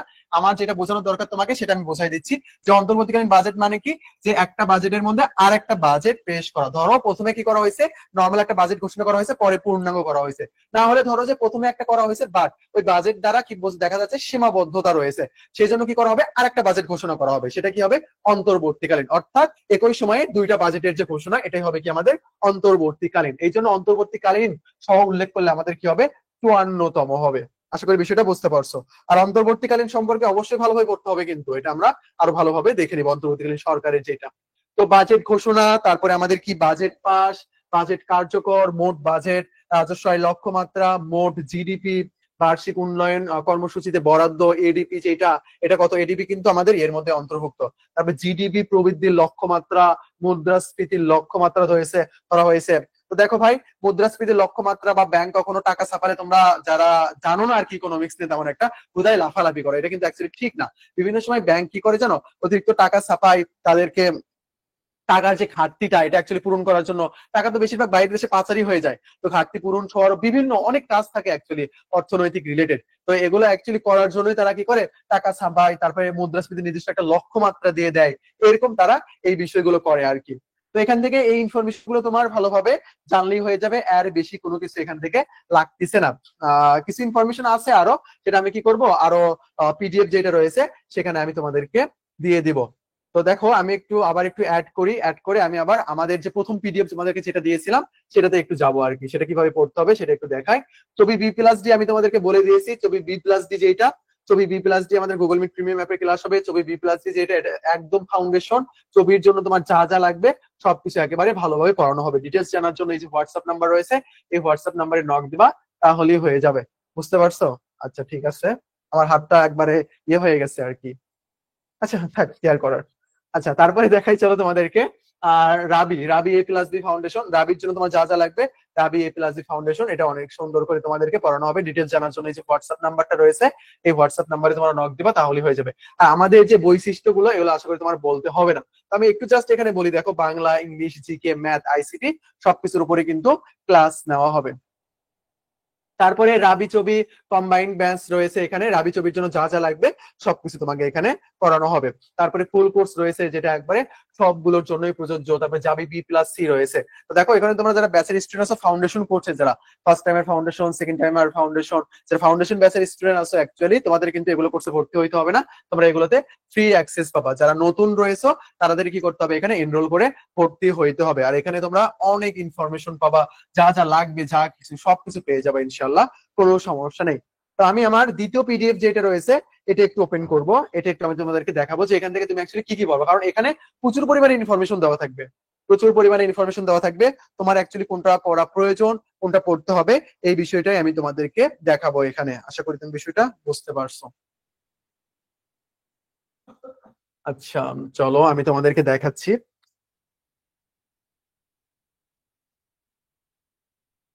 আর আমাদের বইয়ের যে ব্যাপারটা আর কি, এটা একটু আমাদের দেরি হচ্ছে, তো আমরা একটু নভেম্বর, তোমাদের সরি ডিসেম্বরের 20 তারিখের মধ্যে হাতে পেয়ে যাওয়ার কথা। হ্যাঁ দুইটা পিডিএফ একসাথেই দিয়ে দেওয়া হবে, এটা কোনো সমস্যা নেই, দুইটা পিডিএফ আমরা একসাথে দিয়ে দেবো, কোনো সমস্যা নেই। বাট ক্লাস এখন কিন্তু পাবেন না, এটা কিন্তু আপনারা পরবর্তীতে পাবেন, পরবর্তী সময় একটু দেরি করে পাবেন আর কি, রাতে দিয়ে দেওয়া হবে। আচ্ছা দেখেন, আরেকটা পিডিএফ যেটা ছিল আমি আপনাদেরকে দিয়েছিলাম আর কি এরকম করে।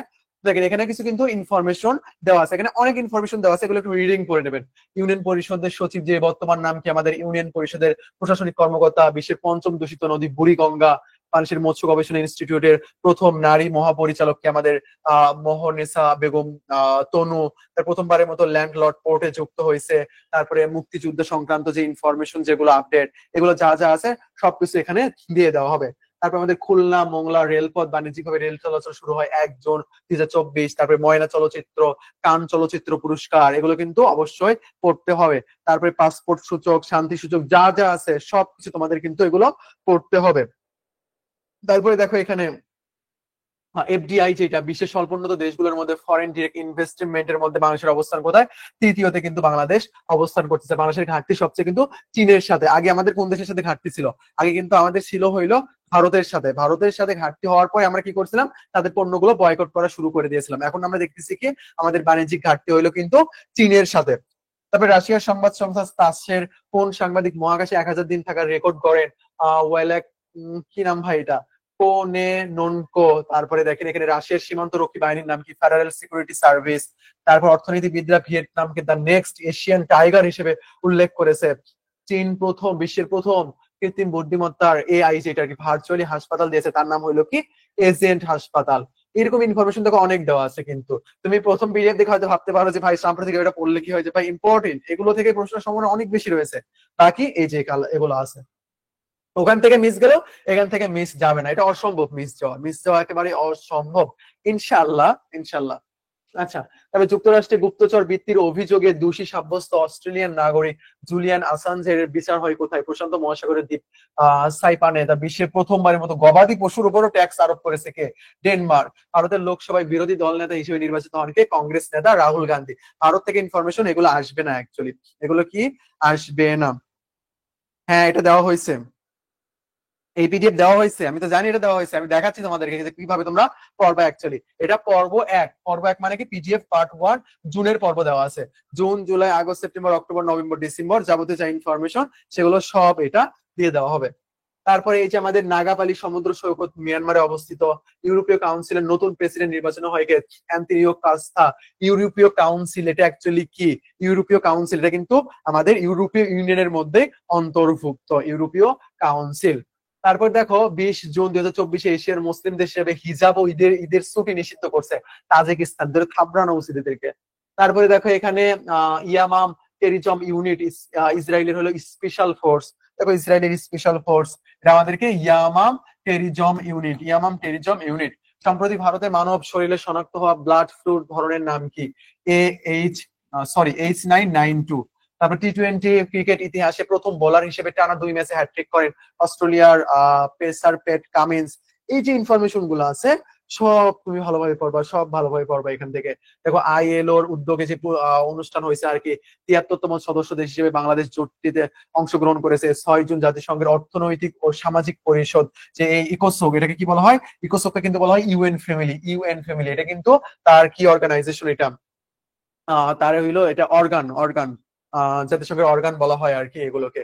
ইকোসোক সহ আরো অনেকগুলো রয়েছে। তারপরে আমাদের মহাসাগরীয় অঞ্চলের প্রার্থী হিসেবে 2025 থেকে 26 মেয়াদে নির্বাচিত হয় হইলো বাংলাদেশ, যেটাকে বলা হচ্ছিল। তারপরে 10 জুন 2024 কিছু হিস্ট্রি দেওয়া আছে এখানে, পড়ে নিলা। তারপরে বিশ্ব বিনিয়োগ প্রাপ্তিতে শীর্ষ দেশ যুক্তরাষ্ট্র, বিশ্বের বিনিয়োগ প্রাপ্তিতে শীর্ষ দেশ, এবং যুক্তরাষ্ট্র বিনিয়োগ করে বেশি, বিনিয়োগ পায়ও বেশি, বিনিয়োগ করেও বেশি কি এখানে? যুক্তরাষ্ট্র। তারপরে স্বল্পোন্নত দেশগুলোর মধ্যে এফডিআই তে বাংলাদেশের অবস্থান কত? বাংলাদেশের অবস্থান হইলো তৃতীয়। তারপর দেখো আন্তর্জাতিক পরিবেশ সূচক যেটা রয়েছে, আন্তর্জাতিক পরিবেশ সূচক সর্বোচ্চ দেশ এস্তোনিয়া, বাংলাদেশের অবস্থান হইলো 75তম। তারপর আমি তোমাদের যদি দেখাই এখানে বিশ্বের ব্যয়বহুল শহরের সর্বোচ্চ অবস্থান করতেছে হংকং, ঢাকার অবস্থান 140তম, কম ব্যয়বহুল হইলো আবুজা, নাইজেরিয়া। তারপর ফুড আউটলুক দেওয়া হয়েছে এখানে। তারপরে তোমাদেরকে আরো কিছু ইনফরমেশন দিয়ে দেওয়া হবে আর কি, কৃষি সংক্রান্ত যেটা রয়েছে 2023 সালে সেটা দিয়ে দেওয়া হবে। কোন জেলা উৎপাদন বেশি করতেছে, হ্যান ত্যান যে ইনফরমেশন গুলো আছে না সেটা। বিশ্বে ধান উৎপাদনে বাংলাদেশের অবস্থান তৃতীয়, বিশ্বে ইলিশ উৎপাদনে বাংলাদেশের অবস্থান প্রথম। বৈশ্বিক শান্তি সূচক এটা দেওয়া হয়েছে, বৈশ্বিক শান্তি সূচকের মধ্যে সবচেয়ে শান্তিপূর্ণ দেশ হইলো আইসল্যান্ড, বাংলাদেশের অবস্থান 93তম। তারপর দেখো সাক্ষরতার হার বেশি বরিশাল বিভাগে, সাক্ষরতার হার বেশি পিরোজপুর জেলায়। এটা একটু ভালোভাবে খেয়াল রাখবে, প্রশ্ন কি করছে তোমাকে, প্রশ্ন কি এখানে করছে যে সাক্ষরতার হার কোন বিভাগে বেশি এটা বলছে, নাকি কোন জেলায় বেশি? জেলা বললে পিরোজপুর, আর বরিশাল বললে কি আমাদের বিভাগ। কিভাবে মনে রাখবে জানো? এই যে দেখো বিভাগ বরিশাল, পিরোজপুর জেলা, জ জ ব ব, জ জ ব ব, এরকম করে কিন্তু ইজিলি তোমরা মনে রাখতে পারো। তারপরে মেক্সিকোর প্রথম নারী প্রেসিডেন্ট, সব সময় নারী রিলেটেড ইনফরমেশন গুলো কিন্তু আমাদের জন্য অনেক বেশি গুরুত্বপূর্ণ। আমাদের বিভাগ বরিশাল। কেমনি যে বরিশাল হইলো ভাই আমি বুঝতে পারতেছি না, এটা আমার জন্য খুব কষ্টজনক। আচ্ছা, তারপর দেখো শক্তিশালী রকেট পরীক্ষা যেটা, ইলন মাস্ক, যে এখন সবচেয়ে ধনী একজন ব্যক্তি ইলন মাস্ক। তারপরে সিরিয়ার সৌদি রাষ্ট্রদূত। তারপরে ইউনাইটেড নেশন জেনারেল অ্যাসেম্বলির সভাপতি নির্বাচন। তারপরে ইউএনএসসি এর নতুন সদস্য। তারপরে জাতিসংঘের স্বীকৃতি, প্যালেস্টাইন লিবারেশন অর্গানাইজেশন যে ইনফরমেশন যেটা আর কি, সেটা এখানে দেওয়া হয়েছে। এই যে প্যালেস্টাইন, সর্বপ্রথম আমাদের প্যালেস্টাইন যেটা আমাদের স্বাধীনতার ঘোষণা করছে অ্যাকচুয়ালি আলজেরিয়ার পার্লামেন্টে 1988 সালে। প্রথম দেশ হিসেবে তারাই স্বীকৃতি প্রদান করে। পরবর্তীতে জাতিসংঘ কি করেছে, 2011-তে এটার কি করেছে, পদমর্যাদা একটা দিয়েছে আর কি বলতে পারি আমরা, স্বীকৃতি 2012 সালে দিয়েছে। এই জন্যই কিন্তু আমাদের মোট স্বাধীন দেশ নিয়ে অনেক সময় কনফিউশন হয়ে যায়, যে মোট স্বাধীন দেশ আমাদের 195 নাকি 196। আচ্ছা, তারপরে ফিলিস্তিন জাতিসংঘ, আমি কিন্তু ডিটেলস পড়াইছি তোমাদেরকে, এগুলো আবার কালকে পড়াবো, সমস্যা নেই। তারপরে ফিলিস্তিন জাতিসংঘের নিরাপত্তা পরিষদের স্বাধীন দেশের স্বীকৃতি আবেদন করছে। তারপরে 29 নভেম্বর 2012 সালে 29 নভেম্বর 2012 সালে জাতিসংঘের সাধারণ পরিষদের ভোটাভুটিতে ফিলিস্তিনকে জাতিসংঘের অসদস্য পর্যবেক্ষক রাষ্ট্রের মর্যাদা দেওয়া হয়। অসদস্য মানে সদস্য হিসেবে তারা গ্রহণ করে নাই। তারপর দেখো বাজেটের কথা বলা হচ্ছে 53তম, তারপরে বাজেটের ঘোষণা করছে কে, বাজেট কার্যকর হয়েছে কে, তারপরে অর্থ সামাজিক খাতের অগ্রগতি। ভাই এই পিডিএফ এ কোনো ইনফরমেশন নাই যে বাদ আছে, আমি বলবো তোমার যে ভাই মার্ক করে যেটা দেবো সেটা প্লিজ পড়িও, মার্ক করে যা দেবো সেটা পড়িও। সাক্ষরতার হার, দরিদ্র জনসংখ্যা, হত দরিদ্র, অতি দরিদ্র, তারপরে শিশু মৃত্যু, জিডিপির প্রবৃদ্ধি, মুদ্রাস্ফীতি, সবকিছু দেওয়া হয়েছে। তারপরে আমাদের কর ভুক্ত আয় সীমা যেটা সেটা দেওয়া হয়েছে। সর্বোচ্চ বরাদ্দ দেওয়া হয়েছে। আমাদের সর্বোচ্চ বরাদ্দ কোন খাতে? সর্বোচ্চ বরাদ্দ কিন্তু আমাদের প্রশাসনিক খাতে, মানে জনপ্রশাসন খাতে আমাদের সর্বোচ্চ বরাদ্দ করা হয়। তারপরে অবস্থান করতেছে শিক্ষা ও প্রযুক্তি, তারপরে অবস্থান করতেছে পরিবহন ও যোগাযোগ, এরকম করে কিন্তু অবস্থান করতেছে এখানে। এটা একটু ভালোভাবে দেখে নেবা। তারপরে ভোলার ইলিশা কপি দেশের 29তম গ্যাস ক্ষেত্র হিসেবে স্বীকৃতি পেয়েছে। দেশের সর্বোচ্চ বিদ্যুৎ উৎপাদন হয় কোথা থেকে? গ্যাস থেকে। তাহলে আমরা বলতে পারি যে আমাদের দেশে সবচেয়ে গ্যাস যেটা বেশি, মানে আমাদের গ্যাস যেটা রয়েছে সেখান থেকে সবচেয়ে বেশি খরচ হয় কোন খাতে? বিদ্যুৎ খাতে সবচেয়ে বেশি খরচ হয়। এখানে দেখো দুইটা ইনফরমেশন, দেশের সর্বোচ্চ বিদ্যুৎ উৎপাদন হয় গ্যাস থেকে, বাংলাদেশের সবচেয়ে বেশি গ্যাস উৎপাদন করা হয় বিদ্যুৎ উৎপাদনে। আমাদের যতগুলো মেগা প্রজেক্টের মধ্যে আমাদের বিদ্যুৎ কেন্দ্র রয়েছে, কোনটা কয়লা চালিত কোনটা গ্যাস চালিত, এটা কিন্তু আমাদের অবশ্যই অবশ্যই পড়তে হবে। তো কয়লা গ্যাস, কয়লা গ্যাস, গ্যাস এটা কিন্তু আমাদের অবশ্যই অবশ্যই পড়তে হবে ভালোভাবে। তারপরে বাংলাদেশ ব্যাংকের ইনফরমেশনটা পড়তে হবে। এখান থেকে দেখো একটা ইনফরমেশন তোমার আসতে পারে, সেটা হলো যে মোট তফসিলি ব্যাংক কতটি। ভাই দেখো মোট তফসিলভুক্ত ব্যাংকের মধ্যে যদি তুমি কখনো দেখো যে 62 অপশনে আছে, তাহলে 62কে দাগাবা। সম্প্রতি 3 জুন 2024-এ নগদ ডিজিটাল ব্যাংক পিএলসি দেশের প্রথম ডিজিটাল ব্যাংক হিসেবে স্বীকৃতি পাওয়ায় বর্তমানে তফসিলভুক্ত ব্যাংক কয়টি? 62টি। নর্মালি 61টি, এটা যদি থাকে তো এটা দাগাবা, যদি এটাও প্লাস 62 থাকে তার মানে টিচার জানতে চাচ্ছে প্রথম ডিজিটাল ব্যাংক হিসেবে নগদ যে তফসিলভুক্ত হয়েছে এটা তুমি জানো নাকি জানো না, এটা তুমি কি করো, জানো নাকি জানো না, এটা তোমার জন্য এটা তারা দিয়েছে। তো তফসিল বহির্ভূত ব্যাংক 5টা, নন ব্যাংক আর্থিক প্রতিষ্ঠান হইলো আমাদের মালিকানাধীন 3টি, সহ মোট 35টি। তো এগুলো দেখো একটু জাস্ট ইনফরমেশন দেওয়া হয়েছে, আমি তোমাদেরকে এক নজরে দেখালাম, কারণ এটা আমার পড়ানোর আজকে স্লাইড ছিল না, আমি জাস্ট তোমাদেরকে এটা কি করব দেখাই দিলাম যে তোমার এইভাবে ভালোভাবে এটা করতে হবে। তো এটা মনে হয় তোমরা অনেকে বোঝো নাই। দেখো এখানে গম, গম উৎপাদনের শীর্ষকে, গম আমদানিতে শীর্ষকে, গম রপ্তানিতে শীর্ষকে। ভুট্টা উৎপাদনের শীর্ষকে, ভুট্টা আমদানিতে শীর্ষকে, ভুট্টা রপ্তানিতে শীর্ষকে। ধান উৎপাদনের শীর্ষকে, ধান আমদানিতে শীর্ষকে, ধান রপ্তানিতে শীর্ষকে। চিনি উৎপাদনের শীর্ষকে, চিনি আমদানিতে শীর্ষকে, চিনি রপ্তানিতে শীর্ষকে। এটা অ্যাকচুয়ালি এইরকম করে সাজানো হয়েছে। এটা এটা আমি তোমাদেরকে দেখালাম। এইরকম করে ডিসেম্বর পর্যন্ত সকল ইনফরমেশন এখানে দেওয়া থাকবে, এগুলো তোমরা অবশ্যই অবশ্যই কিন্তু এখান থেকে করে নিবা। আশা করি বিষয়টা বুঝতে পারছো। তো আমি লাস্ট কিছু কথা বলে আমি এটা একটু শেষ করব, দাঁড়াও আমি কয়েকটা কথা বলে নেই। সেটা হলো যে তোমার বিউপির জন্য যে গুরুত্বপূর্ণ, আমি তোমাদেরকে প্রথম থেকে বললাম সেটা আমাদের গুরুত্বপূর্ণ। আর একবার বলতেছি, নোবেল, তারপরে অ্যাবেল, বুকার। আচ্ছা বুকার বুঝে নাও এটা, নোবেল, অ্যাবেল, বুকার, ম্যাকসেসে, ম্যাকসেসে এটা পড়ে নিবা। তারপরে ইউএস প্রেসিডেন্ট ইলেকশন যেটা রয়েছে এটা একটু ভালোভাবে দেখে নিবা। তারপরে অর্গানাইজেশনে যতগুলো সম্মেলন রয়েছে, কপ দেখতে হবে, তারপরে আমাদের বিস্টেক দেখতে হবে, কপ দেখতে হবে, আমাদের বিস্টেক দেখা লাগবে। তারপরে আরো আমাদের যে এগুলো হয়েছে আর কি, তারপরে ন্যাটো শীর্ষ সম্মেলন, এটা আমাদের ভালোভাবে দেখতে হবে। এই ইনফরমেশন তুমি ভালোভাবে অনেক সুন্দর করে পড়ে নিবা। তারপরে বাংলাদেশে আসার পর তোমার বাংলাদেশে যে প্রজেক্ট গুলো রয়েছে, এই প্রজেক্ট সম্পর্কে একটু তুমি ভালোভাবে দেখে নিবা। প্রজেক্ট সম্পর্কে তুমি একটু কি করবা, ভালোভাবে দেখে নিবা। তারপরে ডক্টর মোহাম্মদ ইউনূসের যে 3-0 যেটা, 3-0 যেটা রয়েছে, তারপরে জেড সরি G0 যেটা রয়েছে, জি গ্রুপ অফ জিরো রয়েছে, এই ইনফরমেশন তুমি একটু দেখে নিবা। এই কয়েকটা ইনফরমেশন তোমার অনেক বেশি গুরুত্বপূর্ণ বিউপির জন্য। এটা গেল আমাদের নর্মাল আলোচনা। যদি আমরা এরপরে খেলাধুলা নিয়ে আলোচনা করি, খেলাধুলার জন্য আমাদের কি চাইতে হবে? ওয়ার্ল্ড কাপ আলোচনা করতে হবে, তারপরে সাফ নিয়ে আলোচনা করা লাগবে আমাদের, তারপরে আমাদের কোপা আমেরিকা যেটা রয়েছে সেটা নিয়ে আমরা আলোচনা করব। ওয়ার্ল্ড ব্যাংক না, ওয়ার্ল্ড কাপ, ওয়ার্ল্ড কাপ যেটা রয়েছে এটা নিয়ে আমরা আলোচনা করবো। সাফ নিয়ে আমাদের পড়তে হবে, তারপরে কোপা আমেরিকা সম্পর্কে আমাদের পড়তে হবে, তারপরে আমাদের প্যারিস অলিম্পিক সম্পর্কে পড়তে হবে। এগুলো একটা অনেক বেশি গুরুত্বপূর্ণ। আমি আশা রাখতেছি যে এবার প্যারিস, তারপরে আমাদের সাফ, তারপরে আমাদের এই যে নোবেল পুরস্কার আর ন্যাটো, এই কয়েকটার মধ্যে থেকে দুইটা প্রশ্ন আসবেই, দুইটা প্রশ্ন আসবে মানে আসা উচিত। ইউএস প্রেসিডেন্ট ইলেকশন অনেক গুরুত্বপূর্ণ তোমাদের জন্য, তো এগারোটা পড়বা। তো আমি তোমাদেরকে স্লাইডে যা দিলাম এটা পড়তে হবে, এবং তোমাদেরকে আরেকটা স্লাইড, এখন যে স্লাইডটা ওপেন করে আছি PDF 2, এটাও তোমাদেরকে দিয়ে দেওয়া হবে। এটাও তোমরা অবশ্যই অবশ্যই পড়বা। এটা তোমাদেরকে রাতে ক্লাসের লিঙ্কের সাথে দিয়ে দেওয়া হবে। ক্লাস লিঙ্ক যখন তোমাদেরকে দিয়ে দেওয়া হবে আর কি, রেকর্ড, তখন যদি তুমি ওপেন করতে না পারো, এইগুলো যদি ওপেন করতে না পারো, তখন তুমি আমার হোয়াটসঅ্যাপ নাম্বারে নক দিবা, তাহলে আমি তোমাদেরকে দিয়ে দিব। আর যারা ইউটিউব থেকে দেখতেছেন সরাসরি, চ্যানেলটা সাবস্ক্রাইব করে আবির মাহমুদ যে হোয়াটসঅ্যাপ নাম্বার যেটা আছে আর কি, ওখানে দিয়ে দেওয়া হবে। আমাদের ইয়েতেও ছিল, সেখানে নক দিলে আপনাদেরকে পিডিএফটা দিয়ে দেওয়া হবে। তো আমাদের এই দুইটা পিডিএফ এর মধ্যে থেকে ইনশাল্লাহ সর্বোচ্চ কমন পড়বে, ইনশাল্লাহ ইনশাল্লাহ।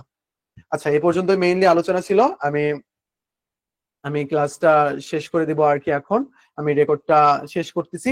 সাম্প্রতিক নিয়ে যদি আরো কোনো আপডেট থাকে, সেগুলো আমরা আমাদের যে পিডিএফ গুলো আছে, পিডিএফ এ আমরা আপডেট করে দেব, কোনো সমস্যা নেই।